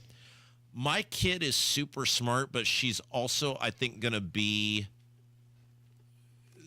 I don't know if manipulative is the right word. She's your kid. It's probably genetic. It's probably. I think about this too. Like she'll do something and I'll look at her and go, "That's me." Yep. Yeah, that's definitely your wife me. will do that too, and she'll go, "Oh, that's your dad." But she's so smart. Like she now knows when to anticipate on the Miss Rachel videos when Miss Rachel's going to do the next thing, and she'll do it in advance. Like that's how smart she is. But then you'll ask her to do like something that I know she knows how to do, and then she'll just stare at you like the me so stupid routine. And it's like there's no way you know how to anticipate what the next thing's going to be on this video that you've seen a couple times, and then you don't know how to put your letters back in your Sesame Street letters box. Like, give me a freaking break, kid. Like, there's no way. All right, so Trump got asked about the TACO acronym, and he was not happy. President, Wall Street analysts have coined a new term called the taco trade. They're saying Trump always chickens out on your tariff threats, and that's why markets are higher this week. What's your response to that? I kick out? Chicken out. Oh, isn't that nice? Chicken out. I've never heard that. You mean because I reduced China from 145% that I set down to 100 and then down to another number? And I said you have to open up your whole country, and because I gave the European Union a 50% tax tariff, and they called up and they said, please, let's meet right now. Please, let's meet right now. And I said, okay, I'll give you till July. I actually asked them, I said, what's the date? Because they weren't willing to meet. And after I did what I did, they said, we'll meet anytime you want. And we have an end date of July 9th. You call that chickening out? Because we have $14 trillion now invested, committed to investing when Biden didn't have practically anything. This country was dying. You know, we have the hottest country anywhere in the world. I went to Saudi Arabia. The king told me. He said, you got the hottest we have the hottest country in the world right now. There we go. 6 months ago, this country was stone cold dead. We had a dead country. We had a country people didn't think it was going to survive, and you ask a nasty question like that. It's called negotiation. You set a number. And if you go down, if I set a number at a ridiculous high number, and I go down a little bit, a little bit, they want me to hold that number, 145% tariff. Even I said, man, that really got up. You know how it got? Because of fentanyl and many other things, and you added it up. I said, where are we now? We're at 145%. I said, whoa, that's high. That's high. They were doing no business whatsoever, and they were having a lot of problems. We were very nice to China. I don't know if they're going to be nice to us, but we were very nice to China. And in many ways, I think we really helped China tremendously because, they were having great difficulty because we were basically going cold turkey with China. We were doing no business because of the tariff, because it was so high. But I knew that. But don't ever say what you said. That's a nasty question. Go ahead. And I agree with him, though. That you ask for 3 times more than what you want, so that if you settle for half of it, you still won. You do. And I think that's what he's doing. The problem is anything you're doing, it's not building a hotel. You're disrupting huge portions of the economy when you do this, right? I mean, I'm not disputing what you're saying. He says a number and the economy goes crazy. Right. And nothing's even happened. The tariff's not out yet. It's just that you said it. Right. And I was talking with somebody this morning about this. It's like, I want him to succeed. I struggle with this because I want him to succeed. And some people are so Team Trump that they get enraged anytime you're remotely critical about this. But it's not a casino. It's not a golf course. It's not some, It's not a construction deal. Right. Which that's your wallet. That's your money. That's your financiers. That's your deal. Yeah. Great. Get it. That's wonderful. That's why you're a billionaire. If you don't want to give me what I want, I'll get it somewhere else. Right. You're a billionaire and I'm sitting here. I'm not saying I know more about economics than you. What I am saying is I do see what's happening. I do watch this. I do watch what's happening in the economy with prices, with the stock market, which is people's retirement. You got to be very, very, very careful about this stuff. All right. Nikki Kelly's going to join us next. We're going to talk about this big hayrube that took place out in Boone County on, what was that? Was that Tuesday that Michael's last pay-per-view fight? We're going to talk about Diego, the farmers. A lot going on. Kendall Casey Show, 93 WIBC. Another update is just minutes away. Russia takes a little more of Ukraine. 4 border villages, 367 drones and missiles. Hear the news. The Indy 500 $20 million purse. It's overwhelming. It's amazing. As events happen. A shooting just a block north of Cambridge Fieldhouse. Man was shot. He's in bad shape. We'll happen to be there. Kayaker found a man's body floating in the Fall Creek in the water for quite some time. 93 WIBC Mobile News. Hammer and Nigel here for Window Nation. Summer's here. So are the rising temperatures. Before you know it, you're going to be wondering what else you can do to keep cool during these hot days of summer. Beat the heat and keep the AC in your home with Window Nation's energy-efficient vinyl windows. Buy 4 windows, get 4 windows for free during their big, awesome semi-annual sale and a free entry door when you purchase a house of windows. Plus, no money down, no interest, no monthly payments until 2027. Get this deal, lock it in right now, but you have to say Hammer and Nigel sent you. You don't get the deal unless you say Hammer and Nigel sent you. The big semi-annual sale from Window Nation. Buy 4 windows, get 4 windows for free, a free entry door when you purchase a house of windows. You don't pay anything until 2027. Schedule that free estimate right now at 866-90-NATION or visit windownation.com. Wesley Financial Group is not a law firm. Hi, I'm Chuck McDowell, the timeshare cancellation guy and founder of Wesley Financial Group. And I want to set the record straight. I am not an attorney. I've never wanted to be an attorney. And the truth is, I really don't even like attorneys. If I sound like an attorney, I'll apologize. But what I've learned in my 15 years in the timeshare cancellation business is you don't need to be an attorney to get folks out of their timeshare. At Wesley, we've helped over 40,000 families cancel their timeshare, and I want to share with you how we do it. Just give my office a call. I guarantee if we take you as a client, we'll get you out of your timeshare, or you'll pay nothing. Attorneys, this was meant to be funny, so please don't sue me, especially my friend Kenneth from Black River Falls, Wisconsin. Call now for your free timeshare exit info kit. 800-790-1400. 800-790-1400. 800-790-1400. Go where the pros go. Drexel Interiors for 1951 cabinetry. Visit Drexel's Kitchen and Bath Design Centers at 146th and River Road, North Shadeland, or drexelin.com. Yeah, she was blinded by a light. Oh, cut loose like a deuce, another runner in the night. So things got interesting out in Boone County the other night. Let's find out what happened. It's Kendall Casey show. I'm Rob. Casey's out today. Jerry Lopez in for Casey. Let's go to one of the best in the business. You know her as the head honcho over at the Indiana Capitol Chronicle. The great Nikki Kelly joins us now. Nikki Kelly, hello. Good morning.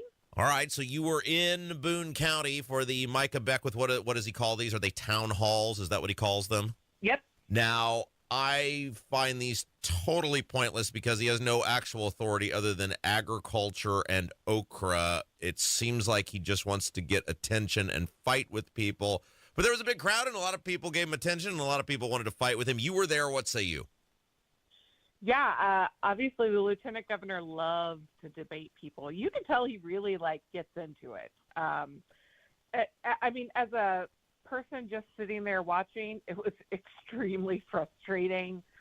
It was extremely frustrating for several reasons. There were people in the audience who were just out of control and yelling constantly, not only at Micah, but also at their fellow attendees.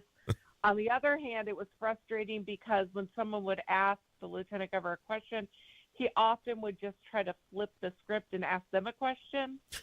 You know, they would say, well, the Constitution doesn't mention the Bible or Christianity, so why do you do this? And he would say, well, what do you think about blah, blah, blah? And so it was just this constant, you know, I don't know. It was just, everyone should go to one, but it was extremely frustrating to watch. Well, this is okay. When I was an elected person, we used to have a monthly town hall where people could come in the morning and talk about whatever they wanted to going on in the community, whether you needed a sidewalk fixed or there's an issue with your street light or there's some big issue. But it was like, it's your time to talk. It's my time to listen as an elected official. Maybe the things we don't get to hear during the meetings because they're not an agenda item. There's something that's kind of small, but they need to be addressed. I get all that. This just seems like a reason for him to, because he wants to fight with people, and he knows there'll be cameras there. And I think that's what's frustrating about this for me. It doesn't seem like it's about governance or hearing people. It's about attention for him. Well, I mean, you'd have to ask him that. There were some decent questions, you know, threaded in there between arguments about separation of church and state, and there were some questions on property taxes, on summer lunches for kids. So he did answer a few questions. And I think, you know, it's always, I think, important to see public officials engage with constituents. I do think he talks more than he listens, though. And so that, you know, and I think people get frustrated with that. And I'm not really sure if it's a town hall like you're saying where they get to have their say, or if it's questions. It's sort of all over the place. And obviously, you know, there's lots of booing and yelling, and then he calls them socialists, and then they yell, we're Americans, and it just, you know, it devolves. But I thought it would be like an hour. It went more than 2 hours. I think he would have stayed there longer if they didn't cut him off. So I got to give him credit for going out and at least listening. There were a few people who had tried to have very respectful, polite conversations with him about diversity, and that was interesting. So, like I said, we're not going to go to all of them, but we thought we should drop in to one occasionally, and it was in my backyard. So, well, I love that you did it. I mean, you took like something that was like a couple hours and you narrowed it down to about 3 minute and read for me. So it was perfect. I did see a couple of the videos real quick before we get off this. Yeah. Have you heard anything about how like Braun feels about this? Because Micah, other than ag and okra, has no actual authority. And I sometimes think he presents himself like he has some authority over something. Have you heard from Braun or Braun's people how they're feeling about this?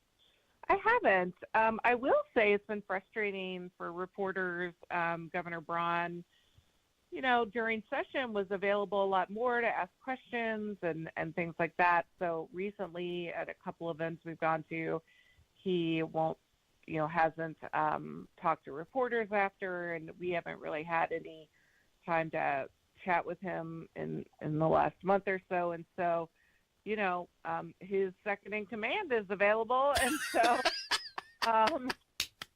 if that's how we have to get some answers from the administration, that's how we'll have to do it. Nikki Kelly from the Indiana Capital Chronicle is our guest. From one guy who's frustrating to another guy who's even more frustrating, it's the Secretary of State. Now, look, you've covered the State House for a long time. Have you ever seen anything like what's going on with Diego Morales, where he keeps kind of disappearing to these foreign countries, and then half the stuff seems like it's official business type of stuff, even though it's not in his purview, and then the other half, it's like, well, that's private, and then you can't get any information about it. Have you ever seen anything like this? Look, I think there have always been, I remember doing stories decades ago about, when governors would mix campaign and so they would basically set an event during the day and they travel to someplace in Fort Wayne and they do an official event. And then that night they go to a campaign. And so there was sort of a mix of, the travel was up there for official, but while we're there, we'll do a campaign event. That's been going on forever and is just, the way it happens. But what we're seeing from Diego Morales is pretty incredible. And I think a lot of people are getting frustrated. Sure, he can have vacation time, but while he's on, quote, personal vacation time, he seems to be doing work as the Secretary of State, and it's definitely blurring the lines. No one knows who's paying for what. No one knows how often he's gone. And so I can see why constituents are getting frustrated. How is it possible that he can, in his official capacity, he's putting out press releases like with India, where he's saying, I was here as the Secretary of State, I'm sending this out on my state email. How is it possible that some private person can pay for that to him to act in his official capacity, and we basically have no right to know that? How is that a thing? Yeah, it's a really frustrating situation that I know us and other reporters are trying to get down to. Similarly, when the governor would go off to, an international trip, but those were clearly economic development trips. He was clearly acting as governor, and we knew they were paid for that by the Economic Development Foundation. Now, we didn't know who funded the Economic Development Foundation, but at least we had one level, right? Sure. In this situation, I don't even know. He's saying no state tax dollars, but he's doing official events. It should be one or the other. It's definitely blurring the lines. Well, and that's what's frustrating about these lawmakers is, one, nobody, Micah, Braun, the General Assembly, nobody seems to have any interest in holding him remotely accountable or publicly asking or demanding answers to the questions. But also, these lawmakers passed this law saying, well, we're addressing this with these new reporting requirements, but the reporting requirements only involve if you're using state money. And it's like, you guys know the issue here is we want to know who's paying for these trips, and they're claiming it's not with state money. And it's like they deliberately they went out of their way not to address the actual issue. Well, I think they are limited in, they can control state taxpayer funds. They can't control, his personal travels. So I think they are limited in that, and they tried to get at it the best they can, but are also struggling to find their way through. I think campaign finance is going to end up being an issue for this, because if it's not taxpayer funded and you're not funding it personally, then it's got to be some sort of contribution that should be, reported and transparent to the public. Hey, real quick before I let you go, Nikki Kelly from the Indiana Capital Chronicle is our guest. You guys had a big article about farmers and how they did this legislative session. Braun, Micah, these guys are trying to sell this as some sort of win for the farmers.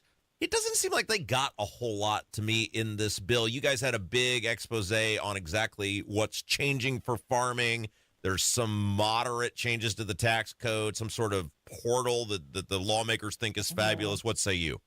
Yeah, I mean, they got a few things they wanted. They got some additional help and regulation on water, like when farmers no longer can get water because of large developments. They got an online one-stop shop portal, which everyone now has a one-stop shop portal. And so, and they got very modest help on property taxes. But it's clear in that article that they're not happy with that and that they are going to push further on the property tax issue. There's also a tax credit that the Braun administration had put through, and it was in the budget until the very last minute when, the fiscal floor kind of dropped out and it got pushed to the side. But it had an interesting proposal to kind of figure out, instead of having farmers sell their farms to large developers and lose that farmland, to give them a tax credit for selling to younger farmers to kind of keep the land in agricultural use. And so that was an interesting idea. And I think, the financial situation there at the end just caused it to be cut. But it wasn't even that expensive of a tax credit. So we'll probably see that back again. Every week, I think, well, it's the slow season. What will we talk about? And these lawmakers, Nikki, they keep giving us plenty to talk about. It is the slow season, though. So send me your tips. Nikki Kelly, one of the best in the business, IndianaCapitalChronicle.com. Thank you so much. Thanks. Yeah, it's Kendall Casey Show, 93 WIBC. Hi, I'm Ariel Booth. If you're anything like me, who was your pets are diagnosed not with sleep apnea. I was what they call a mouth breather, and I would breathe at night with my mouth open. And for about 8 years, Alan struggled with a CPAP machine.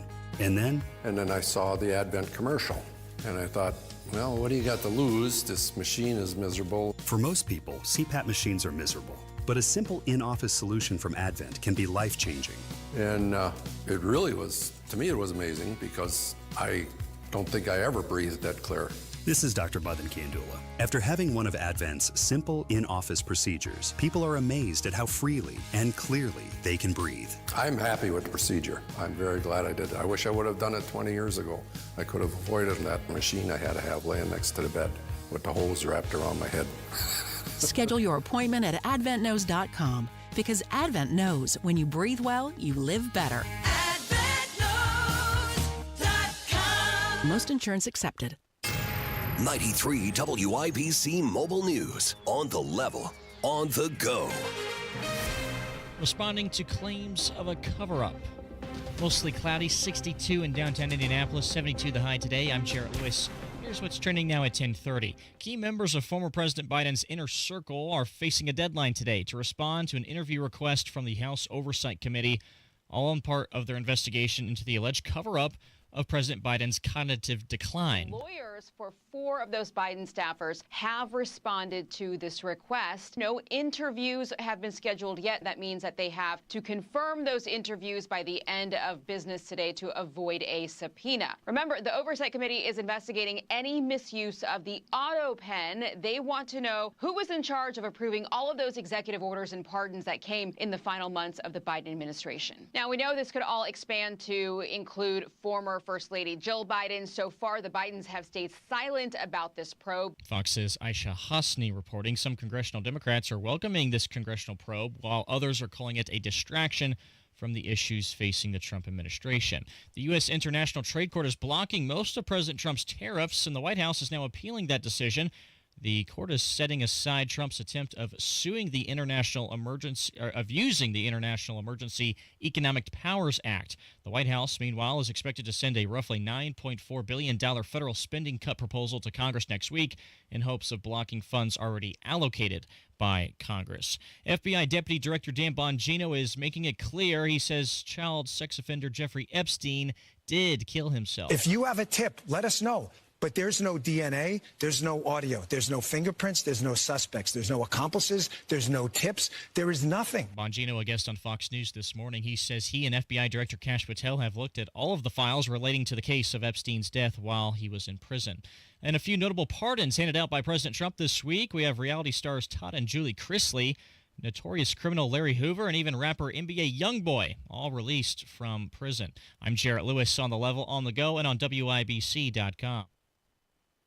Texting enrolls you into recurring automated text messages. Consent not required to purchase. Message and data rates may apply. Hey, Dan, how you doing? Haven't seen you around the gym. Yeah, I've really fallen off. Since I turned 40, I just don't get the results I used to get. Could be lower testosterone. I went through it a while back. I got Nugenix Total T, and it's made a huge difference for me. I've seen that ad on TV. Is it for real? Oh, yeah. The key ingredient is something called Tesnor, which helps boost free and total testosterone levels to help you trim up and stay lean. And it's made a difference for you? Man, I feel like I'm in my 20s again. At work, in the gym, and in the bedroom. Are they still giving out complimentary bottles for people to try it for themselves? Yeah, you just need to send them a text. Text PACK to 321-321 right now for your complimentary bottle of Nugenix Total T. Plus, text now and we'll include a bottle of Nugenix Thermo, our most powerful fat incinerator ever, to help you get back into shape fast, absolutely free. Text PEC to 321-321. That's PACK to 321-321. Products and statements have not been evaluated by the FDA. These products are not intended to diagnose, treat, cure, or prevent any disease or illness. Still getting around to that fix on your car? You got this. On eBay, you'll find millions of parts, guaranteed to fit. Doesn't matter if it's a major engine repair or your first time swapping your windshield wipers. eBay has that part you need, ready to click perfectly into place for changes big and small. Loud or quiet, find all the parts you need at prices you'll love. Guaranteed to fit every time. But you already know that. eBay. Things, people, love. Eligible items only. Exclusions apply. Nobody cares for you like family. Family Heating and Air. Hey, this is Malia. We often get asked when is the best time to buy, and the answer is today, not tomorrow. With rising utility costs, rising product costs, and missed opportunity costs, which you could be saving with a high-efficiency system. Give us a call today to schedule your free in-depth estimate, 317-577-8077. Family Heating and Air is your trusted local independent American Standard heating and air conditioning dealer.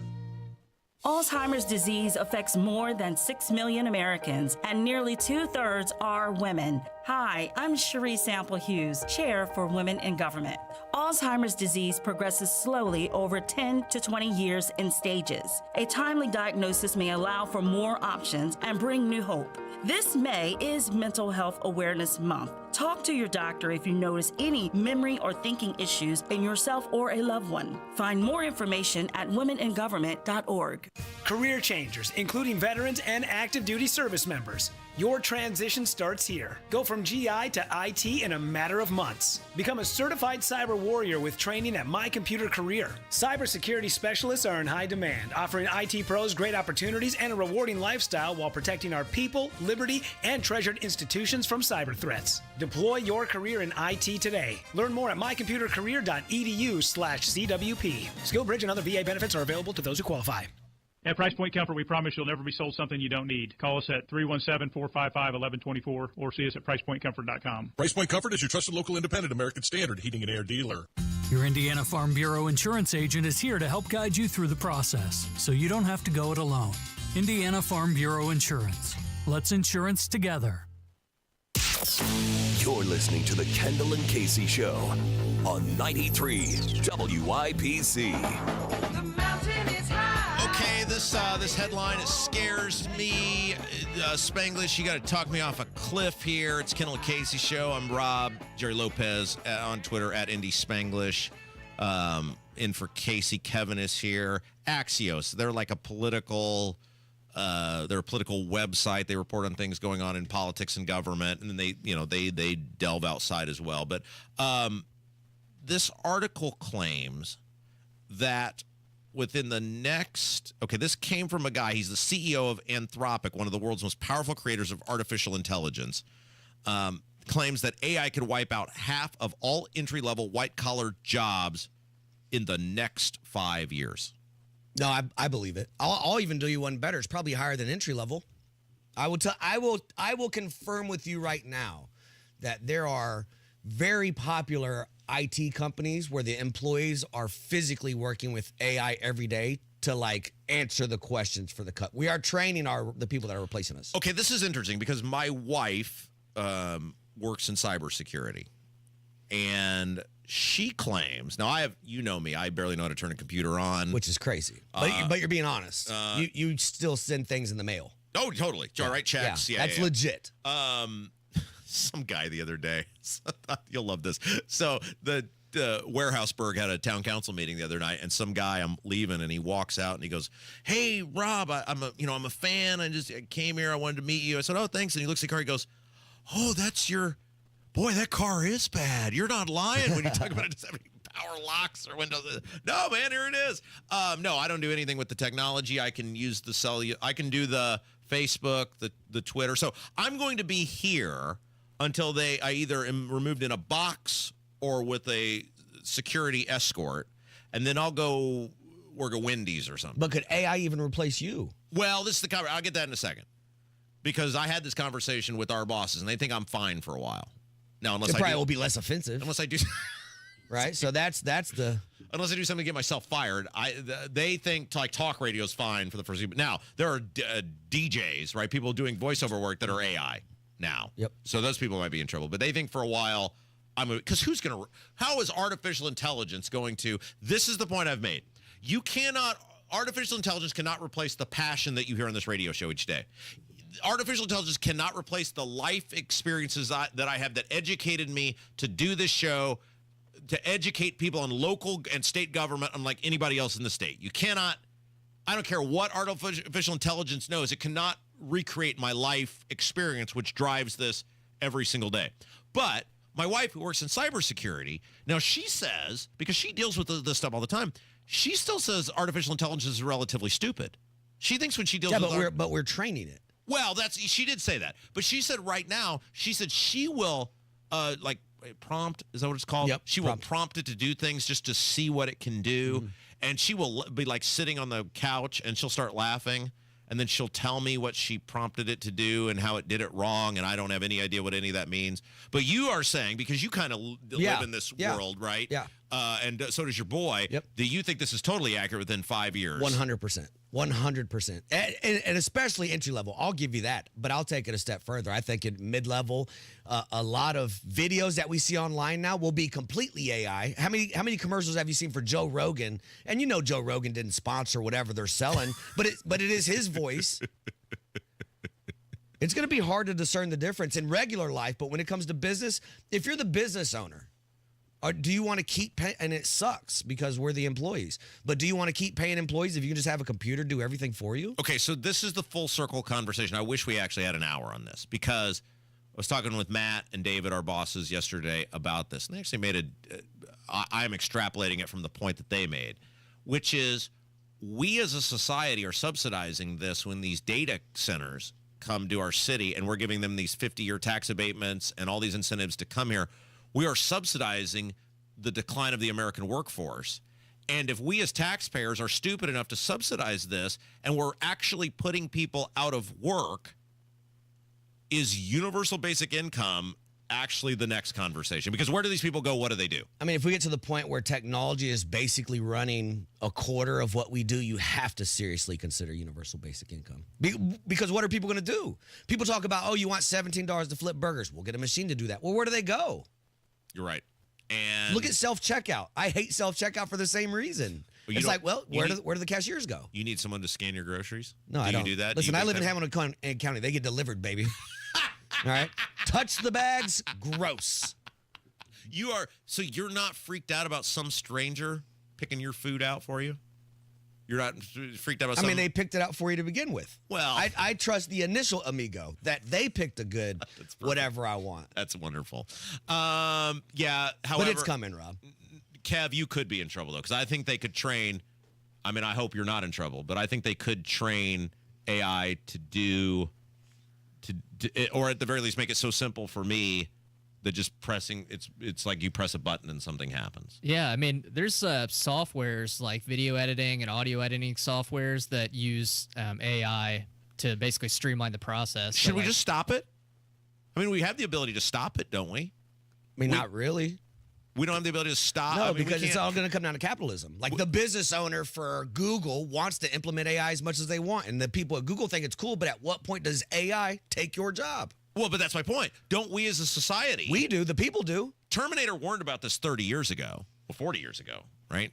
In T2, they took it to another level with the nuclear holocaust. You know, we're going to have an AI war before too long. Well, but this is the point. Do we have an obligation as a society to explore the premise of passing laws to prevent these things from being done, if indeed it will crater our society, as many people are saying? Okay, Rob, so you're the same guy that went to a rally with me hoping these people had our back, and we think the politicians are going to stop now? Well, maybe they take them out, too. Maybe they're worried about that. I mean, it's crazy. Yeah, I don't know. I mean, we are funding our own demise with AI. Good news for you. You actually sent this to me, so you're already aware of this. Jake Tapper was on with Stephen A. Smith. Is that a thing? Yep. Stephen A. Smith is he's teetering the line now between sports and, politics, literally. Because he wants to run for president? I don't know if he wants to, but he has not said he wouldn't, and Trump kind of legitimized him one time on a show. So Stephen A. Smith had Jake Tapper on his show. And good news for society, Jake Tapper now acknowledges the entire Biden presidency was a cover-up. Yeah, but he's doing it while selling a book. All right. But listen to this. But as a general admission, I think that there are very few people in legacy media who, knowing what we know now, having reported this book, who were as aggressive on this topic as we should have been, could have been, and I'm certainly including myself in this. I'm not including Alex. But that said, this also was a cover-up. This was the Biden family and a small circle of aides that were not only trying to present Joe Biden in his best possible self with teleprompters and only scheduling events between 10 and 4 for the most part. They weren't only lying to the media. They weren't only lying to the public. They were lying to cabinet secretaries. They were lying to donors. They were lying to Democratic officials. They were lying to members of the White House staff who were kept away from him.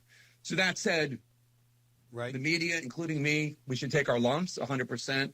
But I do think there is a larger issue here, or at least a parallel issue here, of a White House that was hiding stuff from the American people. Stop. That was Any person with an IQ over 7 recognizes that this is not normal behavior from anyone, much less the president of the United States. Do you remember when he ran for president the first time? He had no rallies. He had rallies with 6, 7 people. He had issues then. We called him what? Basement Biden, hiding Biden.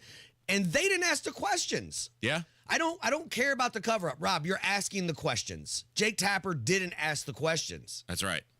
And is it really any different from what we're seeing now with this goof joke Secretary of State, Diego Morales, being in these foreign countries doing things that aren't in his purview or his job description? And people, it's nobody in the State House.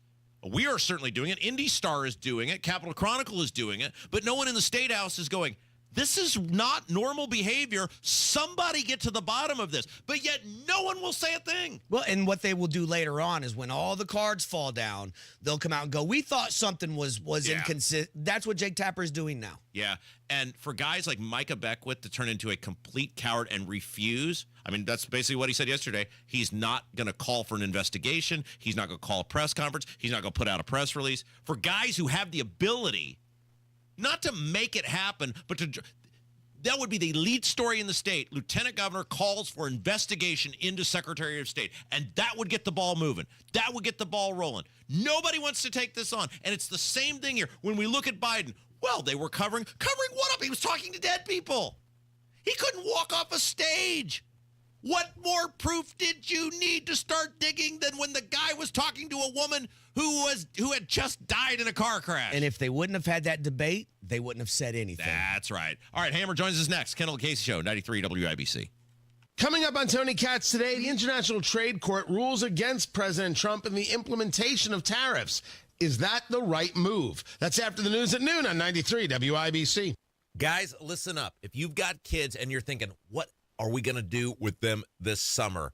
Life Church has something for you. It's June 9th through the 13th at all 4 of their central Indiana locations. It's Vacation Bible School. Yes, that's right. Noblesville, Fishers, Eagle Creek, and Pendleton. All 4 of Life Church's locations are going to be having Vacation Bible School for kids ages 4 through 5th grade. Snacks, games, a lot of fun, and a whole bunch more. No, most importantly, an opportunity for your kids to learn about the big man upstairs and his son, Jesus Christ. Learn more about it all on the web, lifechurchin.com. You've heard about Terry Bush at R&R Agency for a long time. How easy he is to work with, and how he'll find you the best insurance coverage at the best rate. Now hear from one of his clients. Hi, Terry.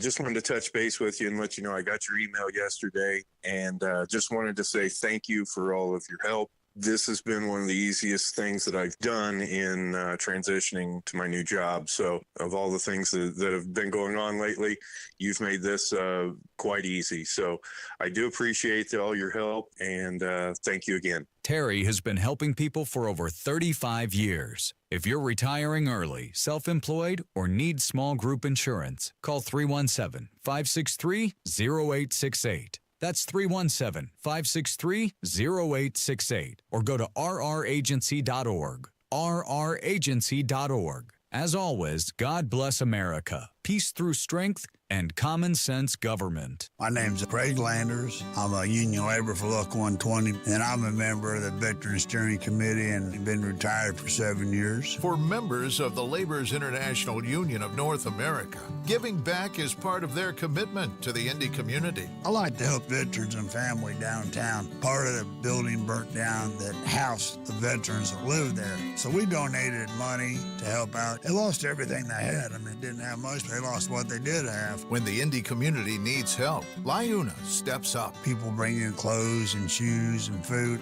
We had a couple car shows and donated the proceeds to the Veteran Suicide Prevention. This is Chris Bricky, Business Manager of Labor's Local 120. While all our members are skilled, highly trained men and women, we are also your friends, neighbors, Little League coaches, and volunteers here in Indy. Pretty good to help them guys out. That's a good feeling to help people out. We build Indy for good jobs and stronger communities. We are LIUNA Local 120. Don Fisher here for QC Kinetics. I want to share with you the best thing I've done for my knee pain. I've been hearing commercials about the groundbreaking treatments that QC Kinetics offers for months. Meantime, my chronic knee pain had hit an all-time high threshold. I wanted to stay active and enjoy playing golf again without the pain. So I decided to call and book an appointment. And what I found out was that QC Kinetics is the non-surgical solution. I have no knee pain and feel like I did 10 years ago. And it's all because of the non-invasive therapy from QC Kinetics. Discover the solution to joint pain with no surgery, no drugs, and no downtime. For a free consultation, call 463-282-6886. I'm back to playing golf and enjoying life. Take it from me, this is the best call you can make to relieve your orthopedic pain. For your free consultation, call QC Kinetics today. 463-282-6886. 463-282-6886. Thanks for calling Discover. This is Nia. Hi, Nia. It's Jennifer. Did you know that Discover automatically doubles all the cash back you've earned at the end of your first year? Yeah, I work here. Okay. I was just double checking. Get it? Because Discover automatically doubles all the cash back you've earned at the end of your first year? Oh, you get me, Nia. You could say that I double get you. I guess we've taken it too far. You earn, we match. Discover Cashback Match. See terms at discover.com/creditcard. If you're pressed for time, the WIBC Mashup Podcast is your shortcut to the smartest, sharpest, and strangest moments on air. It's the best content from Tony Katz, Kendall and Casey, and Hammer and Nigel. Updated daily. Find the WIBC Mashup wherever you get your podcasts. Game 5 tonight. The Garden, Pacers, Knicks. Are we optimistic? What are we doing, Hammer? Jason Hammer's here. Hey, Hello. Hammer Nigel Show. Hello. Hey, look, I've got every reason to be excited. I've got the big 125-1 bet on the Pacers that I made before the All-Star break. Big bet of $1. $125. You know the amount of Arby's I can buy with $125? You'll definitely hit this because it was for $1. Well, the thing is, if you're talking about Arby's, it's really not that much food for $125. It's like 3 sandwiches now. Why is roast beef so expensive? Arby's has always been expensive. They have been. They've always been more expensive than the other. It's better food. I think it's better prepared. It's better for you, I think. But nobody's ever in line. I love that. That's part of the reason I love it. You just go in, go out. How do they It's stay like in Biden business? voters, right? We're told that all these people voted for Joe Biden back in 2020, but you can never find one. You know, we've been through this before. I love the Brownsburg Arby's. They know me by name. They know exactly what sauces I want. They engage me in conversation. They're friendly. They know I used to work there in high school. Like, they know my story. They know when I show up exactly what I want. They take the coupon. It's A+. I'm at a line in less than 2 minutes almost every time. All right, let's go around the horn here. How well do you know Rob Kendall? Okay, Rob, you save your answer until the end. Yeah. Kevin, we'll start with you, then we'll work our way around the board here. Is Rob Kendall an Arby's sauce guy, a horsey sauce guy, or a no sauce guy? I feel like you're a no sauce guy. No sauce. Okay, that's final answer from Kevin. Final answer. Spanglish. Are they the ones that have that spicy 3-pepper? That's the Arby's sauce. That's the Arby's sauce. I'll go with that one. So the Arby's sauce is like the maroon color. That one. Yeah, horseradish is the horsey sauce. So you're going Arby's sauce. I think I'm Arby's sauce too. Rob? Well, this is why I love the Brownsburg Arby's, because they will let me get the premium sauces in the little cups, but they don't come in the dispenser, but they love me so much. So the buffalo sauce and the honey mustard, they give to me because I'm such a loyal client of the Brownsburg Arby's. Wow, that's like the roulette wheel hitting zero. Right? We all lose. Man. So I always ring the bell. You know, they got that's the other thing I like you're about the a bell. dork. The Arby's, they love that. You're a dork. They've done a nice job. Only 2 people ring bells. People fighting cancer over here at the hospital, and you're dumb butt for sauces. Aren't you supposed to do that when you leave? You're a grown-ass man. Then why is the bell there? It shows them that you got I also felt when they give me the survey, I go online and felt the survey for them, you too. fill out the surveys? Yeah, well, Good they ask for me. you. They want. It helps them. Your Tesla they get stock, credits you're just or whatever. dropping. They do a great job. They are nicer to me than my wife is to me. So why would I not reward them by taking a survey and ringing a bell? You're in a more healthy relationship with Arby's than you are your wife. Okay, so where are we at on the Pacers tonight? I mean, I want them to win. I just don't. I do too. I don't feel great. I have a bad feeling that this thing's going to come back to Indy for a Game 6 on Saturday night, which Pacers have to win. Right? Because right now, the way it stands, if you go back to last year, the Pacers have won 3 straight playoff games in Madison Square Garden. Do you think they can win 4 straight? Sure. Is it likely? Probably not. You're going to get the best effort of the Knicks tonight. Don't be shocked if you see some cheap shots. They're going to try to slow that pace down. You're going to see some hard fouls, some pushing, some shoving. They're going to try to bait Benedict Mathurin into punching somebody, which, be careful, Ben, because he might. But that's going to happen tonight. So we are going to break down the betting aspect of this on our new podcast, which is going to drop about 1 o'clock today, The Degenerates Next Door. I've got some player props tonight. One of our pro handicappers is on the total, the over and the under, and then we'll talk about the game itself, and you've got some golf plays. Hammer's like, can you contribute something to the show today? I said, sure, U.S. Opens in a few weeks. I'll give you some. Who's on a heater right now? Anybody doing good in the playoffs? Playoff-wise, I've had a pretty good run, but I am not going to lie to you. I'm doing a victory lap on Indy 500 today on the podcast. Because if you listen to the show and you got Polo when I told you to get him like a couple weeks ago, you would have basically doubled your money. Oh, nice. You could have quit your job. Yeah. That's right. Right. You could make so much money, you could buy your favorite Indiana Republican and tell him. Buy him a trip to Hungary. Hey, it's been... I know you're going to get into this today. It's been 5 years since the riots. Yes. That Friday, I was here, and there were protests going on all over the country at this point. Minnesota had already had a riot. And we were wondering, is Indy really a riot town? We have protests. We have a little unrest, but we've never had, like in my recent memory, massive riots where people died and things burned to the ground. And around 6 o'clock, it started getting pretty loud downtown. 7 o'clock, windows got broke, and then all hell broke loose. And I'll see you on Off the Rails as well. Let's do it. All right, Hammer, Jason Hammer, number one afternoon show, the city of Indianapolis. This is Kendall Casey, 93 WIBC.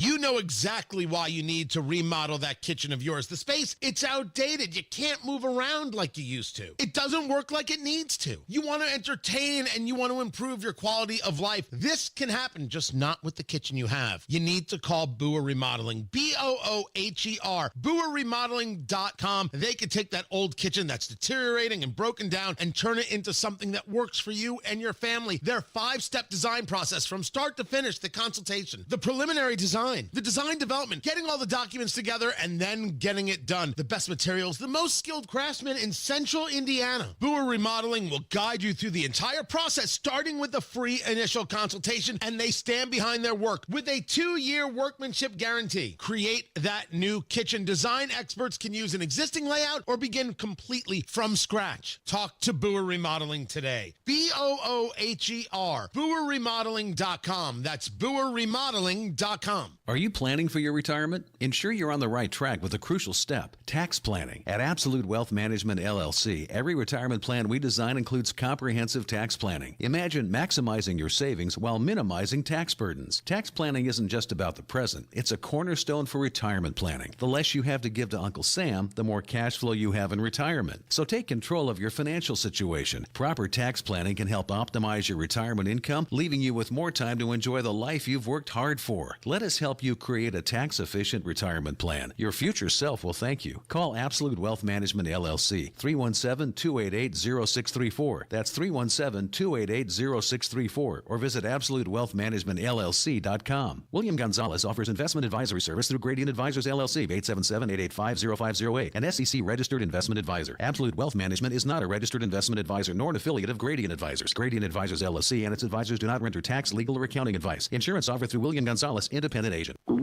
Oh no, stomach issues again? Stomach issues? Who are you? Your pancreas. I could be the real reason for your diarrhea, gas, bloating, stomach pain, or loose oily stools. I thought it was my stomach. People often do, but any of these symptoms could mean having a condition called exocrine pancreatic insufficiency, or EPI. With EPI, the pancreas doesn't release enough enzymes to break down food, but EPI is manageable. Use the symptom checker on identifyepi.com and speak with your doctor. That's identifyepi.com. Sponsored by AbbVie. Hammer and Nigel here, inviting you to join us as we kick off the weekend every Friday around 5:45 with Beer Sample Friday, brought to you by our friends at Thompson Furniture and Mattress in Columbus. Go where the pros go. Drexel Interiors for 1951 cabinetry. Visit Drexel's Kitchen and Bath Design Centers at 146th and River Road, North Shadeland, or DrexelIN.com. Coming up in 2 minutes from the Technology Recycler Studios, firefighters making quick work of apartment fires in Greenwood. What police are saying now about how those may have been started. How a mother protected her daughter from a convicted child molester. And how the Pacers can punch their ticket to the NBA Finals with a win tonight in New York City. You're listening to 93 WIBC, WIBC HD1 Indianapolis. It's 11 o'clock. It's graduation day at Harvard. I'm Dave Anthony, Fox News. I declare! That's how it started this morning.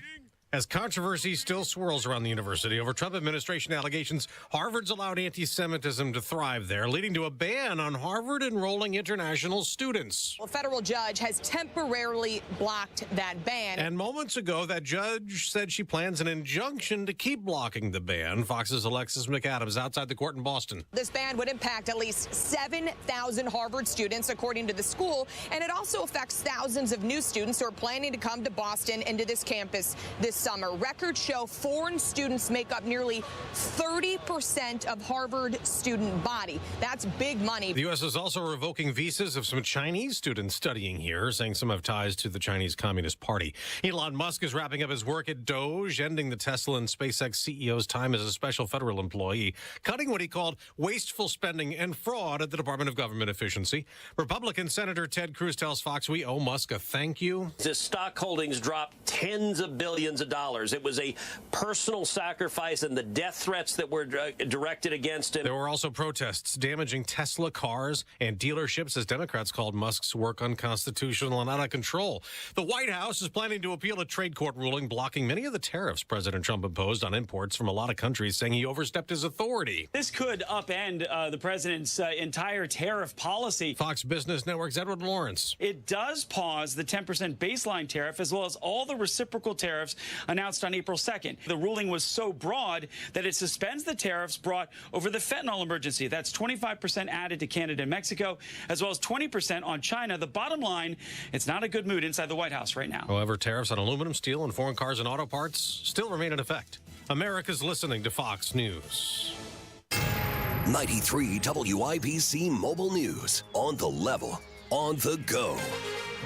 Possibly setting the fires. Mostly cloudy, 62 in downtown Indy. The high today right around 73. I'm Jarrett Lewis. Here's what's trending at 11:02. Authorities in Greenwood are investigating the 3 fires that popped up at apartments in the city near the mall this morning. Multiple departments responded. Greenwood police believe the fires were all intentionally set by someone. Thankfully, there have been no reports of injuries. Police say a mother shot a convicted child molester who attacked her daughter in a hotel room. The incident happened last weekend at the Baymont Inn on Eagleview Drive. Court documents say the woman left her daughter alone in the room with Bruce Pierce while she left to go to her car.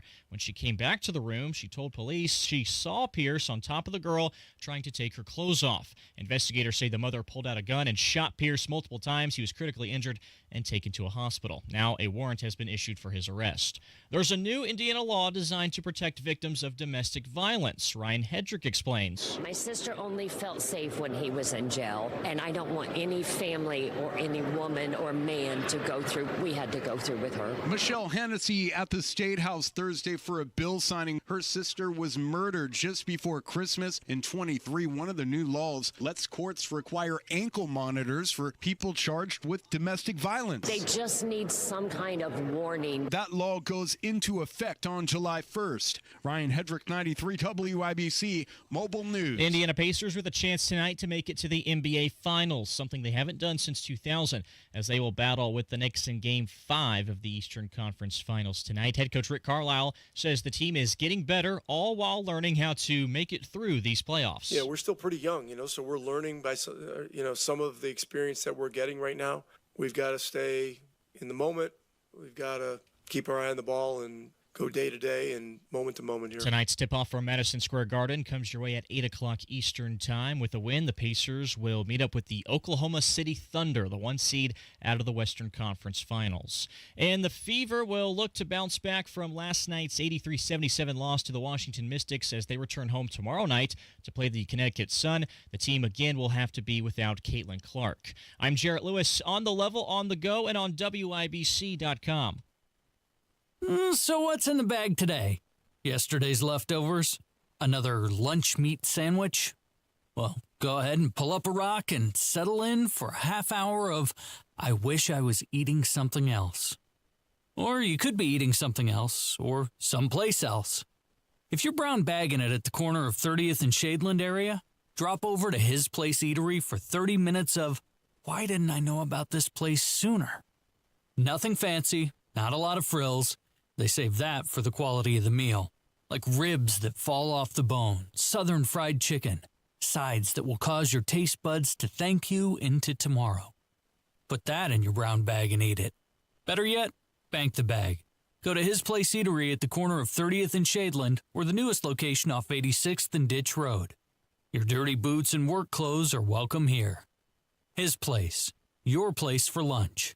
Go to hisplaceeatery.com to learn more. This hour on 93 WIBC is powered by Price Point Comfort Heating and Cooling, your independent American Standard air dealer.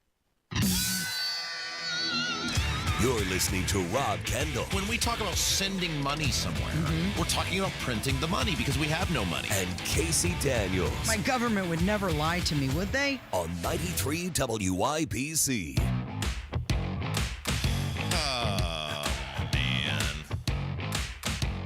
Pete Buttigieg, he is just ridiculous.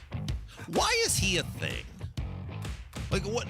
Who looked at him You usually say the unsayable things out loud. You want to take it? Well, he checked the box that was needed. And what box was that? That he was gay. Oh, thanks. All right. Yeah, he was a DEI hire. So, and I love you because you get how it works around here. When I make other people say the things that could get me in trouble, and you're just willing to lean right into. Well, those are the things that are already I'm going to say. You just let me say it before. Yeah, I mean That's the only reason, because as far as I know, he wasn't even that good of a mayor in South Bend. Oh, no. You ever been to South Bend? No. That place is a hellhole. I heard he had an issue with police chief. Like he was caught in some kind of scandal. The hospital is nice. The hospital area is nice. Notre Dame, which is actually not a part of the city of South Bend, is nice, and everything else sucks. It's horrible. There's nothing you would look at and say, like when Rudy Giuliani ran for president in 2008, you said that was America's, when he was still normal or perceived as normal. Hey, that's the guy that took on the mob, right? Yep. That's the guy that cleaned up New York. That's the guy that was the mayor during 9/11. That's America's. You could see, even as a mayor, why people would go, okay, I can see that guy being president. There was nothing that Pete Buttigieg did as mayor of South Bend that you would say, boy, if only we had that on a national level, we would be so much better as a country. And then as transportation secretary, he was horrible. The train crashes, the planes. Again, there's nothing where you said, boy, transportation was never better in America. They didn't need that. They needed a guy with a husband. That's the only logical. Yeah, they were appealing to a base. I think that's what they did. They wanted to prove that they were. They went for inclusivity over who can actually do the job. Because your sexuality doesn't matter. It shouldn't matter. It does the left, right? Because they're professional box checkers. Listen, it's forced to matter in our lives, but only if you're gay. Well, you're a great point. You make a great point. It only matters if you make it matter. Yeah, but corporate America is making it matter. Everybody's playing this game. Sure, and so that's why he's there, and that's why he's still thrown on people, even though he was a subpar mayor. He was horrible as the transportation secretary, and yet he's running for president. He has not declared he's running for president. You don't have a town hall if you're not running for something or are in the office, and he is not in an office, so he is running for president of the United States. And he was on this podcast, and he really needs to be careful with all this backpedaling that he's doing now, because he really could run over somebody, and somebody could get seriously injured. And here he is trying to backpedal out of the 4 years of the Biden administration. And by the way, he admits we were right about everything. What do you think y'all should have done differently? One, for the love of God, figure out a way to get the schools open sooner. We got very knee-jerk about this, and the costs were not just politically, but in a profound way. I think for a generation, the costs were profound. Pause. So, who said kids have no reason not to go to school? Kids aren't affected at all by COVID. They should be in school. Raise your hand if you said that. Oh, who's raising your hand? Me. I'm sure you probably said that too, but you weren't here at the time. This was the most obvious thing in the world. And these guys like Buttigieg, who are supposed to be, you knew a week in. I remember fighting with the women about this when I was sitting in Kevin's chair a weekend, when you could look at that state dashboard and you're showing who's being hospitalized, who's passing away from this. It's older people and certain comorbidities. But you're going to kill grandma, Rob. Yeah. That's what they said. Your kids can't come because they're going to kill grandma. And kids were not affected by this at all. And it's like, what possible reason? Well, yeah, the Chicago Teachers Union shut down schools and then go to Puerto Rico on vacation and post a video. So the radio guy can figure this out a weekend, but you, Pete Buttigieg, the smartest dude out there, oh, he's so smart and he knows so much about everything.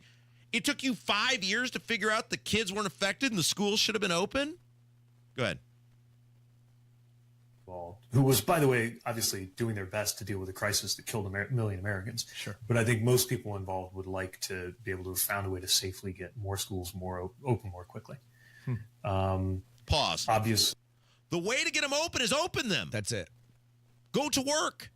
The overwhelming majority of teachers are not people with comorbidities. If you're one of those people, then stay home.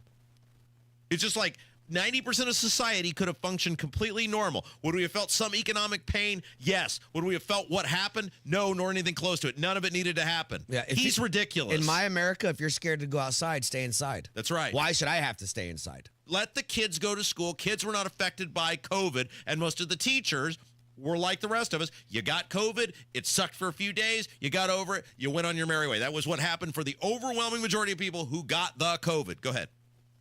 Obviously, that was a great first answer. I had no idea where I mean, there's so many ways you could have gone with that, but that's a good one. I didn't expect you to say. From where I'm sitting. Pause. There it is again. Treating this guy like he's some sort of intellectual royalty. Great first answer. Right. Oh, what about me? What were we called? We were called villains and traitors, and we wanted to kill people, and and now we're right. Forced people to get shots? Now we're right? Yeah. Now, because we said kids should go to school, he's brilliant, but 5 years ago, I was some sort of traitor to my country? He said, my bad. Go ahead. Obviously, pay more attention to the border. That's oh, my God. real, and that's going to be something that you can't just, take your time to deal with. These are all things, by the way, that is super, policy-wise and politically. We have the benefit of hindsight. Pause. Securing the border, you need the benefit of hindsight to know we shouldn't let 15 million people flood across the border illegally? You need hindsight to say, that seems like a horrible idea. Unless, of course, you believed you wanted these people in the country because they would create a generation of new Democrat voters. And then you realized, well, the people finally caught on to that and they voted us out. But as long as they didn't catch on to it, he's not sorry they did it. He's sorry they got caught. Yeah, think about that. Go through the process of closing the schools and opening the border. Yeah. If you're going to close the schools, close the border. We're in a crisis. And he's not, again, he's not sorry they did it. He's sorry it didn't work out for them. You need hindsight to realize 15 million people flooding into this country illegally was a bad idea? Go ahead. Right? 3, even though you spent your entire political lifetime believing that the economy and jobs are the same thing, and if you have lots of jobs, it's a good economy, and if you have a problem with jobs, it's a bad economy, remember that prices is just as big a part of the economy. It just hasn't come up much in the last 40 years. Pause. He didn't realize that people not being able to afford food was going to be a big deal? Rent doubling or mortgages doubling for people was going to be a big deal. I thought this guy was the smartest guy in the world, and these things seem like the most obvious things in the world, and it's just now dawned on him. But you missed it all. You missed every single one of these things. You didn't get one of them right. And so it comes back to the thing. You're totally right. The only reason he's a thing is because he's gay. That's it. He's a DEI hire. That is insane that somebody thinks what you just heard right there, that this has just dawned on him, that he is some sort of soothsayer or intellectual mega giant or Mensa member or whatever. He was a box check. And that's what the whole Biden administration was. He admitted it. I picked a black woman to be vice president, not because she was good, because she was a black woman. I picked a black woman to be on the Supreme Court, not because she was good, but because she was a black woman. That's all the Democrats are a bunch of, they're the party of box checkers. Now, I would tell you that kind of decision making is racist. I totally agree with you. Totally agree with you. All right, let's play this one more piece of audio. Trump got asked about Putin because he's mad at Putin now. And he said he's going to need 2 weeks to know if Putin still wants to end the war with Ukraine. I think Trump looks really bad on this, but I will ask for your opinion after this audio. Mr. President, on Russia. Mr. President, on Russia. Mr. President. On Russia, Mr. President. Please. Do you believe the Russians are being disrespectful when they say that your criticisms of Putin are simply an emotional response? And do you still believe that Putin actually wants to end the war? I can't tell you that, but I'll let you know in about 2 weeks. Within 2 weeks, we're going to find out very soon. We're going to find out whether or not he's tapping us along or not. And if he is, we'll respond a little bit differently, but it'll take about a week and a half, 2 weeks. We have Mr. Witkoff is here, who's doing a phenomenal job, is dealing with them very strongly right now. They seem to want to do something, but until the document is signed, I can't tell you. Nobody can. I can say this. I can say this, that I'm very disappointed at what happened a couple of nights now where people were killed in the middle of what you would call a negotiation. I'm very disappointed by that. Very, very disappointed. Yeah, please. You can't say I'll end this war in 24 hours and you're 5 months in and going, well, I'll know what's going on in 2 weeks. That's a really, I mean, if we're being honest, that's a really bad look, isn't it? Yeah, I mean, he's way off. But also, if I'm being honest, there's no other person I would want in charge during moments like this than Trump. Right? I'm not disputing when he that. took now what's he supposed to do? The war can end when we want it to end. Let's stop giving Ukraine money. War's over. Russia wins. Right, but the problem is you made the statement. Well, he needs to shut his mouth. Well, right, and I agree with you. I think he's infinitely better than I have said the certainly best Biden. president ever. We could debate this if you want. Would be all of Donald Trump's policy and Barack Obama doing all the talking. It's like if you could create. People would love that some guy. sort of PlayStation Yeah, president. we like the policy, but geez, if he could just shut his trapper. Yeah. All right. Let's take a break. We touched on this very briefly with Hammer. We are at the 5-year anniversary of the riots in the city of Indianapolis, and wanted to share some thoughts on that because we were actually downtown when the night the riots started, and it was a horrible thing. And the 5-year anniversary. I know Hammer's going to do a deep dive on it today with several guests. We're not going to do that, but I did want to share some thoughts when we come back. It's Kendall Casey Show, 93 WIBC. Another update is just minutes away. Russia takes a little more of Ukraine. 4 border villages, 367 drones and missiles. Hear the news. The Indy 500, $20 million purse. It's overwhelming. It's amazing. As events happen. A shooting just a block north of Cambridge Fieldhouse. Man was shot. He's in bad shape. We'll happen to be there. Kayaker found a man's body floating in the Fall Creek in the water for quite some time. 93 WIBC Mobile News. Wesley Financial Group is not a law firm. Hi, I'm Chuck McDowell, the timeshare cancellation guy and founder of Wesley Financial Group. And I want to set the record straight. I am not an attorney. I've never wanted to be an attorney. And the truth is, I really don't even like attorneys. If I sound like an attorney, I'll apologize. But what I've learned in my 15 years in the timeshare cancellation business is you don't need to be an attorney to get folks out of their timeshare. At Wesley, we've helped over 40,000 families cancel their timeshare, and I want to share with you how we do it. Just give my office a call. I guarantee if we take you as a client, we'll get you out of your timeshare, or you'll pay nothing. Attorneys, this was meant to be funny, so please don't sue me, especially my friend Kenneth from Black River Falls, Wisconsin. Call now for your free timeshare exit info kit. 800-790-1400. 800-790-1400. 800-790-1400. Lanny went to college and racked up huge debt. A little bit over $100,000.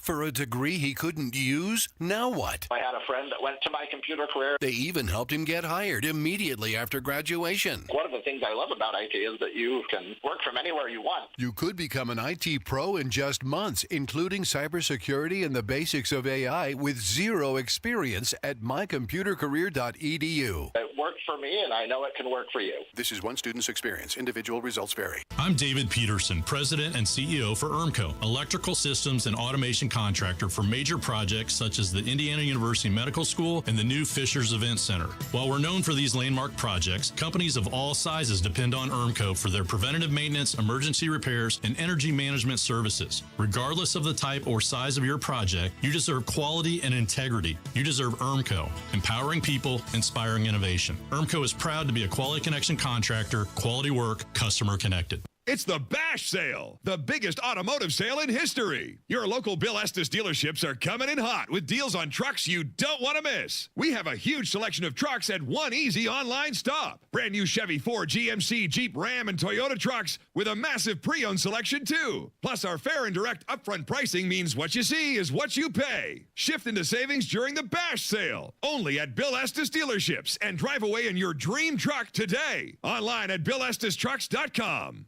Go where the pros go. Drexel Interiors. For 1951 cabinetry, visit Drexel's Kitchen and Bath Design Centers at 146th and River Road, North Shadeland, or DrexelIN.com. Seems hard to believe, but it has been 5 years since night one of the riots that forever changed central Indiana, downtown Indianapolis. It's Kendall Casey Show. I'm Rob, Jerry Lopez, Indy Spanglish on Twitter. In for Casey. It's one of those nights, especially if you were here when it began, which we were, where you never forget it. And it was that period. I'd say not only just like night one of the riots, but the weeks and months really that ensued were, as a Hoosier lifer, the low point of the third, what have been 38, 39 years I've been a part of the state of Indiana, and much of it centers around central Indiana. and the city of Indianapolis, because not only do you have night one of the riots, then you have night two of the riots, then you have the governor doing nothing about it, then you have the Malik Muhammad march from downtown to the governor's mansion, threatening to seize the governor's mansion on live TV, saying he went there prepared to die. Not only does he not get arrested, he gets a VIP meet and greet with the governor. You have, then he obviously ends up being able to get out of there and go to Portland, where he was arrested for trying to kill cops. You've got the guy, the lunatic Antifa guy, pulling the gun on the dude, the Zubaz pants guy. I mean, it's just like, it was just a horrible, horrible time for the city.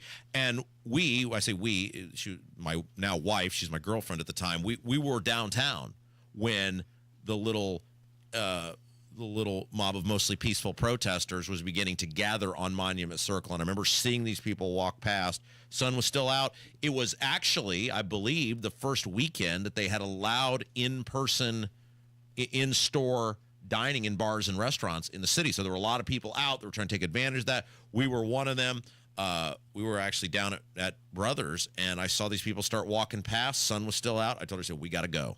And she said, why? I said, I'll tell you on the way. And you're seeing these people who are walking in line or around us as we're trying to get to downtown, and the Monument Circle, and you can see these people starting to gather on the circle, and you're hearing these people talk and the things they're talking about. And I said, we've got to get out of here as fast as we can. This is not going to go well. And within the next hour, all hell had broken loose. You got fires, you got windows being broken, you got people dying. I mean, it was a horribly low point and embarrassing moment for the city of Indianapolis. And Eric Holcomb and Joe Hogsett should be ashamed of themselves. If we still don't even know where Joe Hogsett was. Think about that. 5 years later, we still don't know where Joe Hogsett was during the riots. And Joe Hogsett and Eric Holcomb should be ashamed of themselves because they knew something was coming. They should have known something was coming. Maybe not to the extent it turned into. Now, it turned into the thing it did, and this is what people don't realize. When we left downtown and we left Monument Circle, the police had it under control. These people were gathering. It was clear that something was in the works, but the police had it under control. The police had it under control until the mayor's office. It wasn't the mayor because nobody knows where he was. But the mayor's office said, quote, let them march. I have heard those words from multiple IMPD officers, and then all hell broke loose. None of this had to happen if Holcomb had done his job and Hogsett had been, well, anywhere where we know he hasn't done his job, and this was all allowed to happen by those two guys. So this is one of those instances where I look at just the city, and a lot of these issues are white and black, right? And literally. And these issues happen, and I look at it, and what I think I see is that they don't want to have the look of not allowing people to, quote unquote, voice their opinion, even if it means burning the city down. Yeah. Right? So whether it's media, whether it's police, these kinds of issues are reported very lightly. I think about people like Kyle Wells, who was stuck in this building that night. We were one of the few buildings that were not burned, looted. This is ground zero for. They tried, but thankfully, Mr. Smolian, who owned the radio station at the time and then owns this building, because of previous threats on the lives of people who work here, had reinforced this building to the point where all they were able to do, and you could see them on camera, they threw bricks, rocks, whatever. They tried to get in here. They were only able to make little dents in the glass because it's so strong, and then they went on to something else. But like Kyle Wells will tell you, he was here. He was watching it. He was watching these people, and if they get in here, who knows what they're going to do. Drove the wrong way down city streets to get out of downtown Indianapolis. And then, you're watching this play out and realizing that you were in the middle of what became that just an hour earlier, listening to about reports on the radio. And then as bad as that was, they knew it was coming again the next night. Like, people are walking in the streets all day. They had said, you just wait till the lights go out, what we're going to do. And you allowed it to go down the night before. Right. And you knew it was coming again, and they did nothing. And then it happens again. And people like Chris Beatty, who lost their lives needlessly in this, great people, great members of the community. And then I came Sunday for what was at the time, the award-winning Rob Kendall show, which aired Sunday afternoons here on IBC. And so I drove through this city after 2 nights of riots. Now, I owned a radio station near the Port of Wilmington. and that radio station had been through hurricanes, large storms. I'd seen what they do to major metropolitan areas. What I saw driving through downtown Indianapolis, the broken glass, the boarded up windows, the streets largely empty other than people who looked like they had seen a zombie apocalypse, trying to figure out how they're going to put their lives back together, their businesses back together, the fires, some of them that were still burning in some cases. It was worse than things I had seen in communities that had been ravaged by hurricanes. And none of it had to happen. Our elected officials and their inaction, and then Holcomb comes out and calls them noble. Remember that? I think that was the biggest insult of all, is that when people peacefully protested outside the governor's mansion in the early days of COVID, who just wanted their businesses open and go back to work. They didn't want any government handouts. They didn't want government money. They just said, please allow us to go back to work. He called them a human petri dish, and then calls these people who ransacked the city noble. And then this guy, Malik Muhammad, in the days after that, leads this march of hundreds of people to the governor's mansion, and on live TV is threatening to see. I mean, I'm sure that video still exists. We played it out on television and on the internet of the standoff between the state police and that crowd of people as they were moving forward and then being pushed back outside the governor's mansion. And what was his punishment? Nothing. He got to write part of the police reform bill. You realize police officers today are in part governed by the words of Malik Muhammad, a guy who's now sitting in Portland for sitting in jail in Oregon for attempting to kill police officers in I believe it was in Portland, and Holcomb let him go. Took the knee, had a meeting. VIP meet and greet. The photo of them in their masks together. That was your government during 2020. But now look at downtown. 4 years later, downtown is gone. The businesses have left. Yeah. It forever changed the city. I mean, they allowed one of the things that broke your heart is all the profanity. They got spray painted on the soldiers and sailors monument. You know, one of the things that I remember doing, I think there's a video of this somewhere, is it had been like a week and Holcomb had done nothing to repair the profanity that had been chalked and spray painted, et cetera, on the State House. And I went over there and did a video trying to clean it up, saying, hey, will somebody help? Why is this stuff allowed to be out here? Why are you not doing something about this? And it's an incredibly dark time for our city. And don't let people get away with acting like they were protesting for something noble. These were terrorists. Most of them were terrorists. They were there. They were on camera. People were filming them saying how I came to cause trouble. They didn't come because of George Floyd. But there are some people who are offended by that. But those people left before it got dark. Bingo.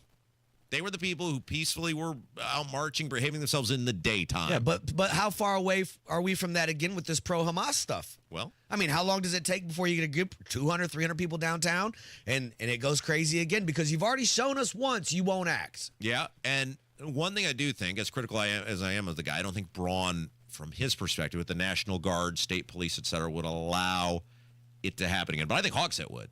I think, no doubt, if you could find him, if you figure out where he was. And again, and I'll leave you with this. 5 years later, arguably the most significant event to ever happen in the history of Indianapolis and the lasting impact it's had, and our media will still not pin Joe Hogsett down on where he was during the riots. We know he wasn't being the mayor of the city of Indianapolis. That's your media in this city. Listen, if you're not going to police a town when you have a riot that's going on, and then when you do arrest people, you have a prosecutor who's not going to press charges on them afterwards. Right. Why would I ever stop going to get free stuff when the riot shows up? You're right. All right, take a break. Jerry's in for Casey. It's Kendall Casey Show, 93 WIBC. 93 WIBC Mobile News. On the level, on the go. Finding who set the fires. I'm Jarrett Lewis. Here's what's trending at 11:30. Greenwood authorities believe the 3 fires that broke out this morning at different apartments were started by someone. But it does appear initially that these were intentionally set. Assistant Police Chief Matthew Fillenworth, no injuries were reported. An investigation is active. A warrant is out for the arrest of a man police say is a convicted child molester and had attacked a young girl in a hotel room. The mother of the girl told police that Bruce Pierce tried taking off the girl's clothes, and so she shot him. Police are investigating the death of an infant at a home in Greene County. An autopsy has been scheduled to determine the cause of death. And the Pacers are one win away from the NBA Finals with a chance to get there tonight in New York against the Knicks. Tip-off is set for 8 o'clock Eastern, Game 5 of the Eastern Conference Finals. I'm Jarrett Lewis on The Level, on the go, and on WIBC.com. Turning 65, new to Medicare, or just moved? If you qualify for Medicare and Medicaid, a Humana Dual Eligible Special Needs Plan, a DSNP, may give you the extra benefits you're looking for. A DSNP helps cover things like prescriptions and checkups, but it also helps pay for essentials, too. With a Humana DSNP, you get $225 a month for eligible groceries, rent, utilities, and more. Plus, whatever you don't spend carries over to the next month. You may even get benefits like $0 copays on routine prescriptions, plus routine dental, vision, or hearing coverage. All of this could make a difference for your health and wallet. Learn more at GetHumana.com. Humana, a more human way to healthcare. Humana is a coordinated care HMO SNP plan with a Medicare contract and a contract with the Indiana Medicaid program. Enrollment in any Humana plan depends on contract renewal. Allowance amounts cannot be combined with other benefit allowances. Limitations and restrictions may apply. Hey guys, it's Rob for Universal Windows Direct and their home improvement season sale. Now listen to this deal going on right now with Universal Windows Direct. If you've been looking at upgrading the windows in your home, and with summer here now, boy, it's going to be getting hot next week. Now might be the perfect time to do that. Listen to this home improvement season sale with Universal Windows Direct. First of all, 50% off your windows. That's right, half off. Then on top of that, no interest and no payments for 12 months. That's correct. You can live in your home with your new windows with no interest and no payments for a whole year. And then last, but certainly not least, a free entry door with your window purchase. So let's review. Half off your windows. No interest, no payments for 12 months. Free entry door with your window purchase. Now, some restrictions may apply. So to get all the details and most importantly, schedule your totally free, no hassle, no obligation in-home estimate, call Universal Windows Direct today. 317-659-7574. 317-659-7574. And check them out on the web, universalwindowsdirect.com, universalwindowsdirect.com. Tell them Rob sent you. If this is the year to build your custom dream home, Joyner Homes is ready to help make your dream come true. They offer the flexibility to build on your own lot, allowing you to build a home in the place you've always envisioned. A dedicated in-house team of experts will guide you through every step, offering unmatched personalization and flexibility. Joyner Homes provides clear and upfront pricing and floor plans to inspire you. There's no time like the present to get in touch with Joyner Homes to talk about your vision and learn more about their building process. Visit JoynerHomes.com. Sports allow us to play, learn, and grow. But there's something more important than victory. At the U.S. Center for Safe Sport, we believe every athlete deserves to be safe. Safe from abuse and misconduct on and off the field. We equip athletes, parents, coaches, and others with the right education to recognize, prevent, and respond to harmful behavior. Join the movement to champion respect and end abuse at uscenterforsafesport.org. If Ernest Hemingway was alive today, would he say this to you? Shakespeare, Mark Twain, Edgar Allan Poe, all great writers. And after reading your book, I simply must add you to the list. Wait, you don't have a book yet, so make a free call to Page Publishing. Turn your book idea into publishing gold. 800-215-6818. 800-215-6818. That's 800-215-6818. The most extraordinary thing a woman can do is let herself be human. We try to do it all, sure, but what if we're just not feeling it? Like when the fatigue hits, but you gotta bring snacks to the soccer game? Or when the laundry's piling up, but that hot flash says, too bad. We get it. Franciscan Health has care for extraordinary women who can do it all, but don't have to. Visit franciscanhealth.org/OBGYN today. Being a senior makes playing high school sports even more special. I'm Claire Hack from Jennings County High School. Over the last 4 years, I think about all the memories made, how teammates became best friends, how coaches mentored me and helped me grow. I'm Allie Ward from Boonville High School. Being a senior is bittersweet. It's fun being a leader for younger teammates, but it'll also be sad the last time I wear my jersey, take my last bus ride, huddle up at our last matchup. I'm Grayson Mealy from Westell High School. I'll miss the adrenaline rush, fans cheering, the community support. Everything we've learned about the game and life are memories we'll never forget. I'm IHSA Commissioner Paul Neidig. Thank you to our seniors for being champions of high school sports and representing your communities proudly these past 4 years. Fans, support your seniors by buying a ticket to their final game. This is our final send-off. This is one final memory. This is your IHSAA. I'm James with Price Point Comfort Heating and Cooling. We service all makes and models. For service, contact us at pricepointcomfort.com. Price Point Comfort is your trusted local independent American Standard heating and air dealer. You're listening to the Kendall and Casey Show on 93 WIBC. I've got bad news for you, Jerry. What's new, Rob? Bad news. I guess I'm now we are bad people if you're against the big, beautiful bill because you don't want to add trillions and trillions of dollars to our nation's debt. I mean, listen, you're right, and I hate that you're right. And also, I can't let you keep bashing my guy, Trump. I'm a Trump guy, so I want to say it. There's a lot of good things in this bill. We need line item bills when they're this important. I agree with that. So we can get people on record. Let's find out that you're not against this, that you're for this. With this, it gives a lot of people outs, but yeah, overall, the debt's going to be horrible, but I do like some of the things in the bill. And that's fine. This is not the way to go about it. No.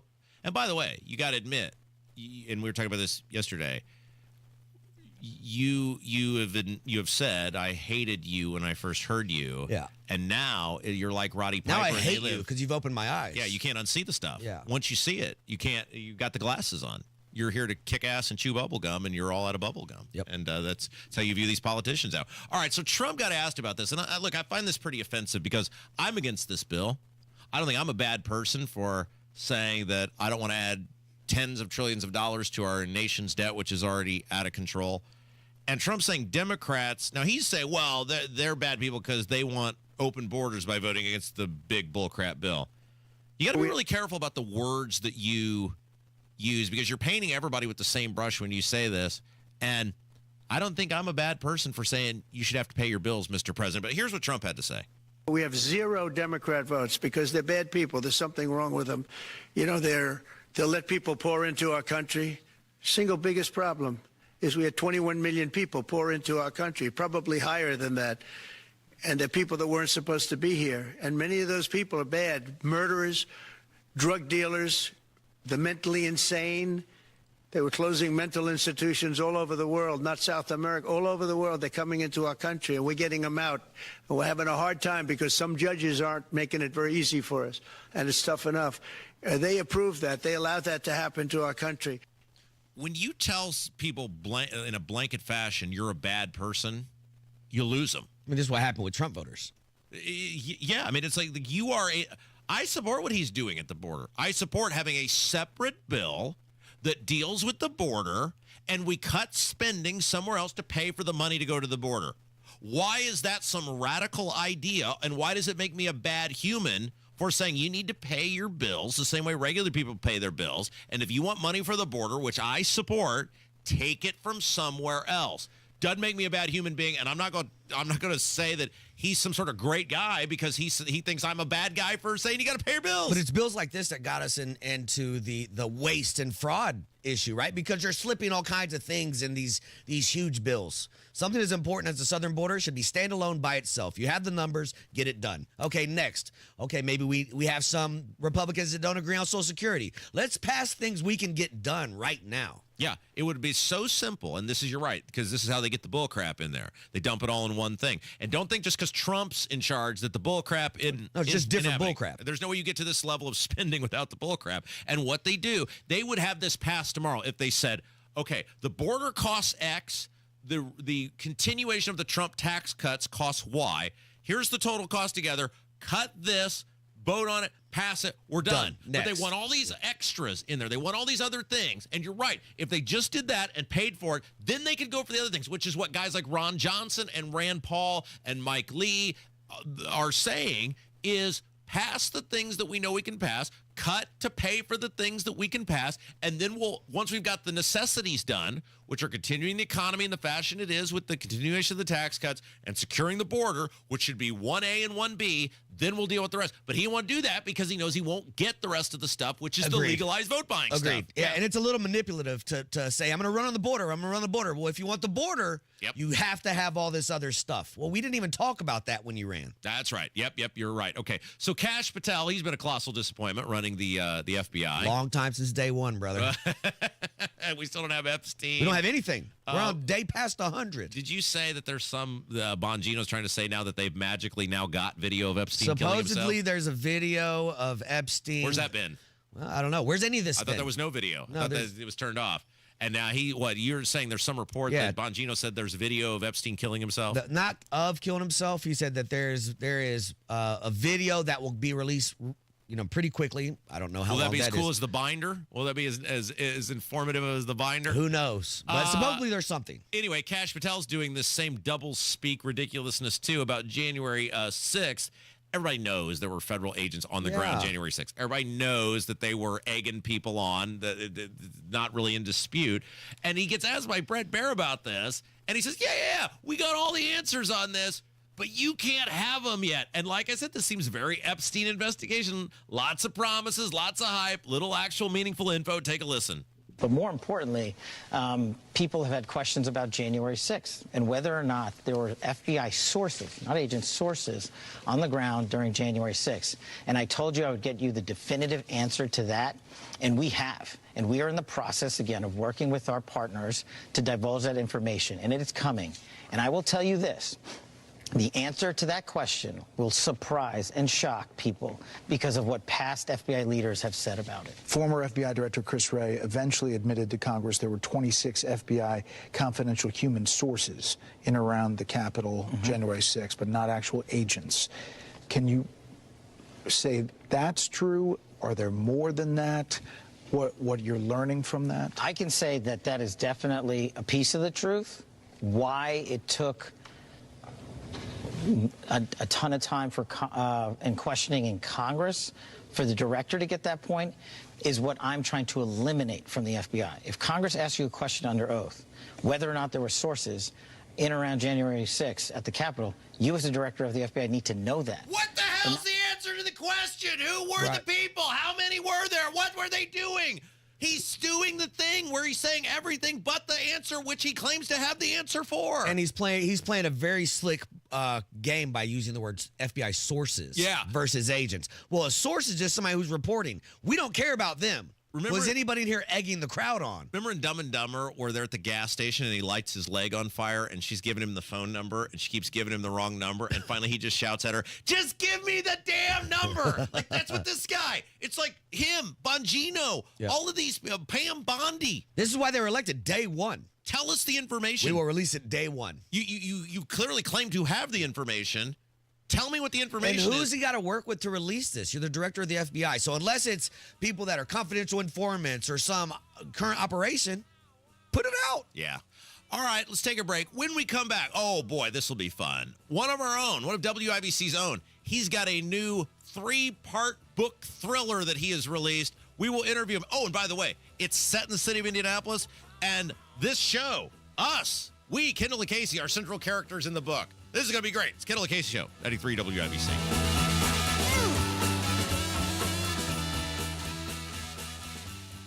Hammer and Nigel show, 3 o'clock this afternoon.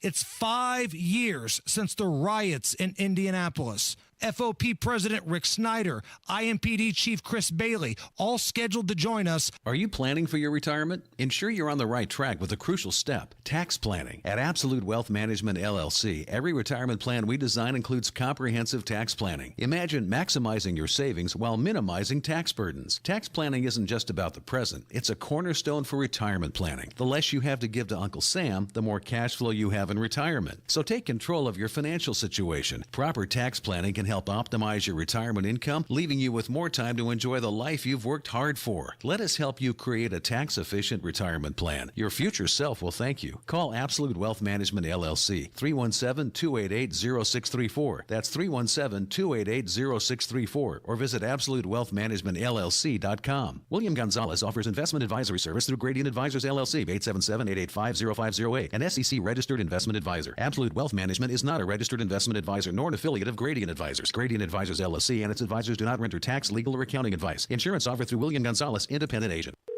Thanks for calling Discover. This is Nia. Hi, Nia. It's Jennifer. Did you know that Discover automatically doubles all the cash back you've earned at the end of your first year? Yeah, I work here. Okay. I was just double checking. Get it? Because Discover automatically doubles all the cash back you've earned at the end of your first year? Oh, you get me, Nia. You could say that I double get you. I guess we've taken it too far. You earn, we match. Discover Cashback Match. See terms at discover.com/creditcard. News doesn't wait, and neither should you. Breaking news updates, local headlines, and statewide coverage are always available at WIBC.com. When the news moves fast, we will too. Stay in the know while you're on the go with WIBC.com. Thank you for being a friend. Travel down a road and back again. Your One of WIBC's own is back, and he's written a book. In fact, he's written 3 books. It's a 3-part series. It sets here in the city of Indianapolis, and what do you know? We're in the book. It's Kendall Casey show. I'm Rob. Casey's out today. Jerry Lopez is in for Casey, and look who it is. He's produced many of the shows here on WIBC. You know him as producer Jason Dozier. He was a part of Tony Katz's show. He's a part of our show, and now he's got a 3-part book series. And again, we're in the book. Jason, hello. Well, technically, Kevin's the only one actually named in the book. I mean, I actually used the name producer Kevin because I assume maybe he's the only one that probably wouldn't try to sue me. He doesn't have an attorney as a best friend, so I don't think. Yeah, well, it's an honor to be a part of it. Yeah, is this the crowning achievement? Like, next time you go out with a woman, you just casually put that in there, I was part of a book. Take the book with you for proof. I'll keep the bookmark in there on that page. Okay, so you are an all-around, I always say you're like a Renaissance man. You're a musician, you're an author, you work here at the radio station. Tell us about this book, the Manny Barlow detective thriller, all 3 books. What are they? Well, of course, you can get these on Amazon. We'll start with that. So you can go to Amazon and check out Manny Barlow, Barlow. That's the name of the character, or me, Jason Dozier.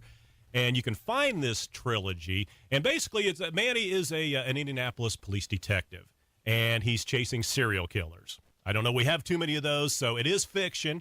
But there's 3 books. The first 2, kind of a cat and mouse, chase of 2 different serial killers. So it's set in the city of Indianapolis. Set in the city of Indianapolis. Yeah. I tried to put as many landmarks as I could, as many just street names and things like that people might be able to relate to.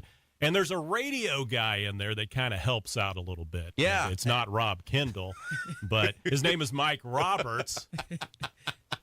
But he bears a lot of similarities to Rob Kendall. He does, but he's on noon to 3 also. So, you take it for what it's worth. Which is actually the better time slot. Right. But actually, the book, I had all 3 books written, and there was something missing. And so there was a little, it needed some humor. It needed something to move it along. And so I literally just went back and wrote in the parts of the radio guy. And the more I began writing it, the more the book just completely changed. And I was able to put a bunch of funny quotes in. In the 3rd book, which I would say, if you're only going to get 1 book, get the 3rd book. It's more of a throwback detective noir, and it's a cat and mouse game. The mayor of the city of Indianapolis, this is a fictional book. There are no real people in this book, but the mayor of Indianapolis is a guy that the radio guy likes to go after. That would never happen. No, and he might have a drinking problem. He could be an alcoholic, possibly. You got to read the book and find out. You got to buy this book. There just for possibly that. could be an $80,000, $90,000 owned, Tahoe SUV involved with the killer. You have to read the book. Okay, so the 3 books. By the way, Jason Dozier, producer Jason, is our guest. He has a 3-part. He's written. This is what you did all winter, by the way. I did it all winter. Yes, I did. And you I didn't spent all tell me winter. any of this. I hate Well, this. actually, no. It started back in the mid '80s at Ball State. It was a creative writing class. Yeah. And so it was a short story. It started as a short story, but this was before computers. I mean, so you wrote it by hand or typewriter? It was maybe the Commodore 64 was around then, but and so it's gone into many forms since then. But the last year I had some time off, and I do a lot of traveling, so I was able, but I did have a lot of time at home. And I was determined to make it happen. And the more I started writing it, I just got into it. It's actually easier to write 3 at one time, believe it or not. We won't get into all that, but it's actually easier to do that. And if you're writing a series, as opposed to just starting at the beginning and going all the way through. They all go together, and yes. You should get them just for the art. The artwork is phenomenal. Did you do this? The covers? I'm a photographer, so some of those were photos, and then of course I threw them into a generator, AI, all that, and it kind of spit out those. I would buy these just for the covers. They're phenomenal. So pretty happy with it. Yeah, if you just put them on your shelf, that you don't have to read them. Be a great conversation piece, right? Now, full disclosure, not only we work together here, but you and I at various times over the years have owned businesses together, been a part of things together. I have no financial stake in this book whatsoever. The 3 books, The Kill Pattern, The Silence Merchant, and the last one is The Bone Harvester. And you can get all 3 of these. Think of the hours of entertainment you would get with these, by the way. And you'll hear about Indianapolis landmarks and fictional or maybe characters based around actual people that you hear about all the time on this program. And I will add, of course, my mom was the first one to read the book. She was kind of the copy. She just, this doesn't work, that works. And when I did the rewrite and added the radio guy in there, Mike Roberts, she came back, she said, every time I read a quote, and I put a ton of quotes in there, it's Rob. I hear Rob's voice. I'm like, I'm sorry, Mom. I didn't intend that to happen. But that the premise of the characters, he goes after the drunk mayor. That's just it's just phenomenal. who in the 3rd book is missing, and so Mike Roberts, the radio guy, is trying to. Where is the mayor? We're having a crisis. People are dying, and it's all fiction. This would never happen in real life. So and that's Okay, so you go to Amazon, you put in Manny Barlow Detective Thriller, or your name, Jason Dozier. You can get all 3 of these. Manny Barlow is easier to spell. Yeah, Dozier. I thought I might do, because are you going to do an audio version of the book? You could do, that's well, I was thinking, Rob. I might just do like a dramatic reading of part of this book, if that would work. Let's see which part you, now, okay, and here's the other thing. For 3 weeks, Rob said he was going to read the books, and we know Rob does not read. I do not read. He does not read. I'm still not convinced. No, I read enough to be dangerous on this. Okay, I was going to say, I just, because I know he said, on Saturday, I've got 5 hours. Like, you're okay, here's 3 books, Rob. And I ended up having 0 hours because I ended up having a bunch of stuff to do. Here's the thing. So Matt Hiblin and I, our boss, had this conversation the other day, and it'd be good. You would be a perfect person to ask this. I do read. Like, I read probably 4 or 5 hours a day, but I read very short. Like, I read news stories, things for the show. Do you think that is less stimulating than, like, say, if I sat down and read a book? Because I just don't have the attention span to read. I think everybody should read fiction because it'll suck you in and it gets you completely out of reality. Your life, Rob, is based solely on politics and screaming at people. You need a diversion. You need to read about yourself. Yeah. And maybe a little reflection in this book. He's already read his own book a few times. So. That's right. Okay. Now, so did you read the book? I skimmed through it a little bit. The parts where I outlined your name. Yeah, that was pretty much, that was my favorite part, too. All right, here we go. Are we ready? I'm going to give this a go. Oh, you're going to read some of it. Yeah, I'm auditioning. All right, are we ready? All right, here we go. Manny sat at his desk in the back corner of the precinct, one ear tuned to the radio and one eye on the list Kristen had sent over. He'd been trying to trace patterns in city vehicle logs tied to late-night movements. The same SUV kept popping up in neighborhoods no city worker had reason to be in at 2 in the morning. Sounds like an old radio station story with the van, doesn't it? No driver IDs, no assignments, just logs that led nowhere.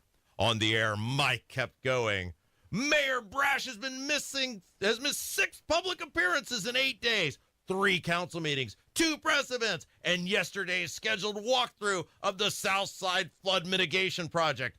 All canceled, all unexplained. What's more, no photos, no press releases, no videos, just silence. How about that? There you go, Rob.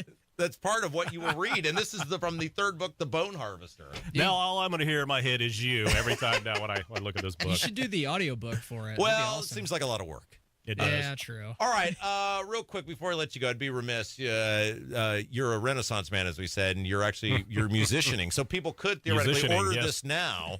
Maybe they would get it in time to see you play this weekend. That's right. I'll be out at Smocktown in Greenwood. This is just awesome. Able to promote everything here. Yeah, Smocktown in Greenwood. If you haven't been there, come out 8:30. I play acoustic guitar, all kinds of fun stuff. And you'd sign the book for people if they bring the book. Yeah. Also, I don't usually take them. These with me. actually writing a book is hard work. It and was so very many difficult. people say, actually, I disappeared. I mean, I disappeared. I mean, I used to call Rob every day and bug the hell out of him and then just stopped. And where you been? Yeah. Couldn't tell you I was writing a book because sure, loser. Yeah. Can't wait to see that. But a character based on me is in the book. Kev is in the book. It's about the city. Ryan Hedrick. Ryan Hedrick, good buddy here, the news guy. I don't know if he would sue me or not also, so it's Rylan Hedrick. There had to be a guy doing a news report like at midnight, and of course you're, not here at midnight, so I was like, who would I put in there? Hey, how about Ryan? Well, he may have an attorney as well, so it's Rylan. Get them all. The Manny Barlow detective thriller on Amazon. Order them all. Jason, that was awesome. Thank you. You're awesome, Rob. All right, that's going to do it for us today. Thank you very much. Thanks to Kevin doing a phenomenal job as always. Thanks to Jerry Lopez. And most importantly, thank you to you, the listener. Without you, there is no us. Stick around. Tony Katz coming up next. Kendall Casey Show, 93 WIBC. Home sales activity is good, not great. So many homes, if improperly marketed, are sitting on the market. Hiring the wrong sales agent will cost you time and money. Hire the expert who maximizes equity and sells fast. The expert realtor I recommend is Mark Dietl. Perhaps you're worried with the challenging market you won't sell your home for the price it's worth. Mark Dietl guarantees your home sold at a mutually agreed upon price and deadline, or he will buy it. Listen to what John in Greencastle had to say about working with Mark Dietl. I just bought a home in Greencastle. Shortly after, my son moved to the Fishers area, which left me an hour away from family and 45 minutes from work. A big mistake, and I felt stuck since I had been in the home less than a year. I asked the Mark Dietl team for help, and they delivered big. My home sold in 14 days for the price I needed so I could move closer to family and work. Call the local Indianapolis agent I trust and recommend, and the agent who guarantees your home sold or he'll buy it. Call Mark Dietl at 317-755-4232 for all the details, or go online to markdietl.com. That's Mark, DIETEL.com. The deals and specials are sizzling hot. It's the Central Indiana Gun and Knife Show this Saturday and Sunday at the Stoutfield National Guard Armory on West Minnesota Street. The best dealers in the region, hundreds of tables, just $6 for adults, kids 12 and under free. Must be 18 or accompanied by an adult. Buy, sell, trade. This Saturday, 9 a.m. to 5 p.m. and Sunday, 9 a.m. to 3 p.m. at the Stoutfield National Guard Armory. For more info, visit CentralIndianaGunShows.com. Hey race fans, this is Tim Wicker, president of Electric Plus. When it comes to commercial electrical work, new construction, facility upgrades, or routine maintenance, our team brings the horsepower to get it done right. We deliver top quality results with the skill and speed you'd expect from a winning crew. And now, as an employee-owned ESOP company, every team member is fully invested in crossing the finish line with you. Visit our website at electricplus.com to see how we can take care of your electrical needs. Oh no, stomach issues again? Stomach issues? Who are you? Your pancreas. I could be the real reason for your diarrhea, gas, bloating, stomach pain, or loose oily stools. I thought it was my stomach. People often do, but any of these symptoms could mean having a condition called exocrine pancreatic insufficiency, or EPI. With EPI, the pancreas doesn't release enough enzymes to break down food, but EPI is manageable. Use the symptom checker on identifyepi.com and speak with your doctor. That's identifyepi.com. Sponsored by AbbVie. Go where the pros go. Drexel Interiors for 1951 cabinetry. Visit Drexel's Kitchen and Bath Design Centers at 146th and River Road, North Shadeland, or DrexelIN.com. On the level, on the go. 93.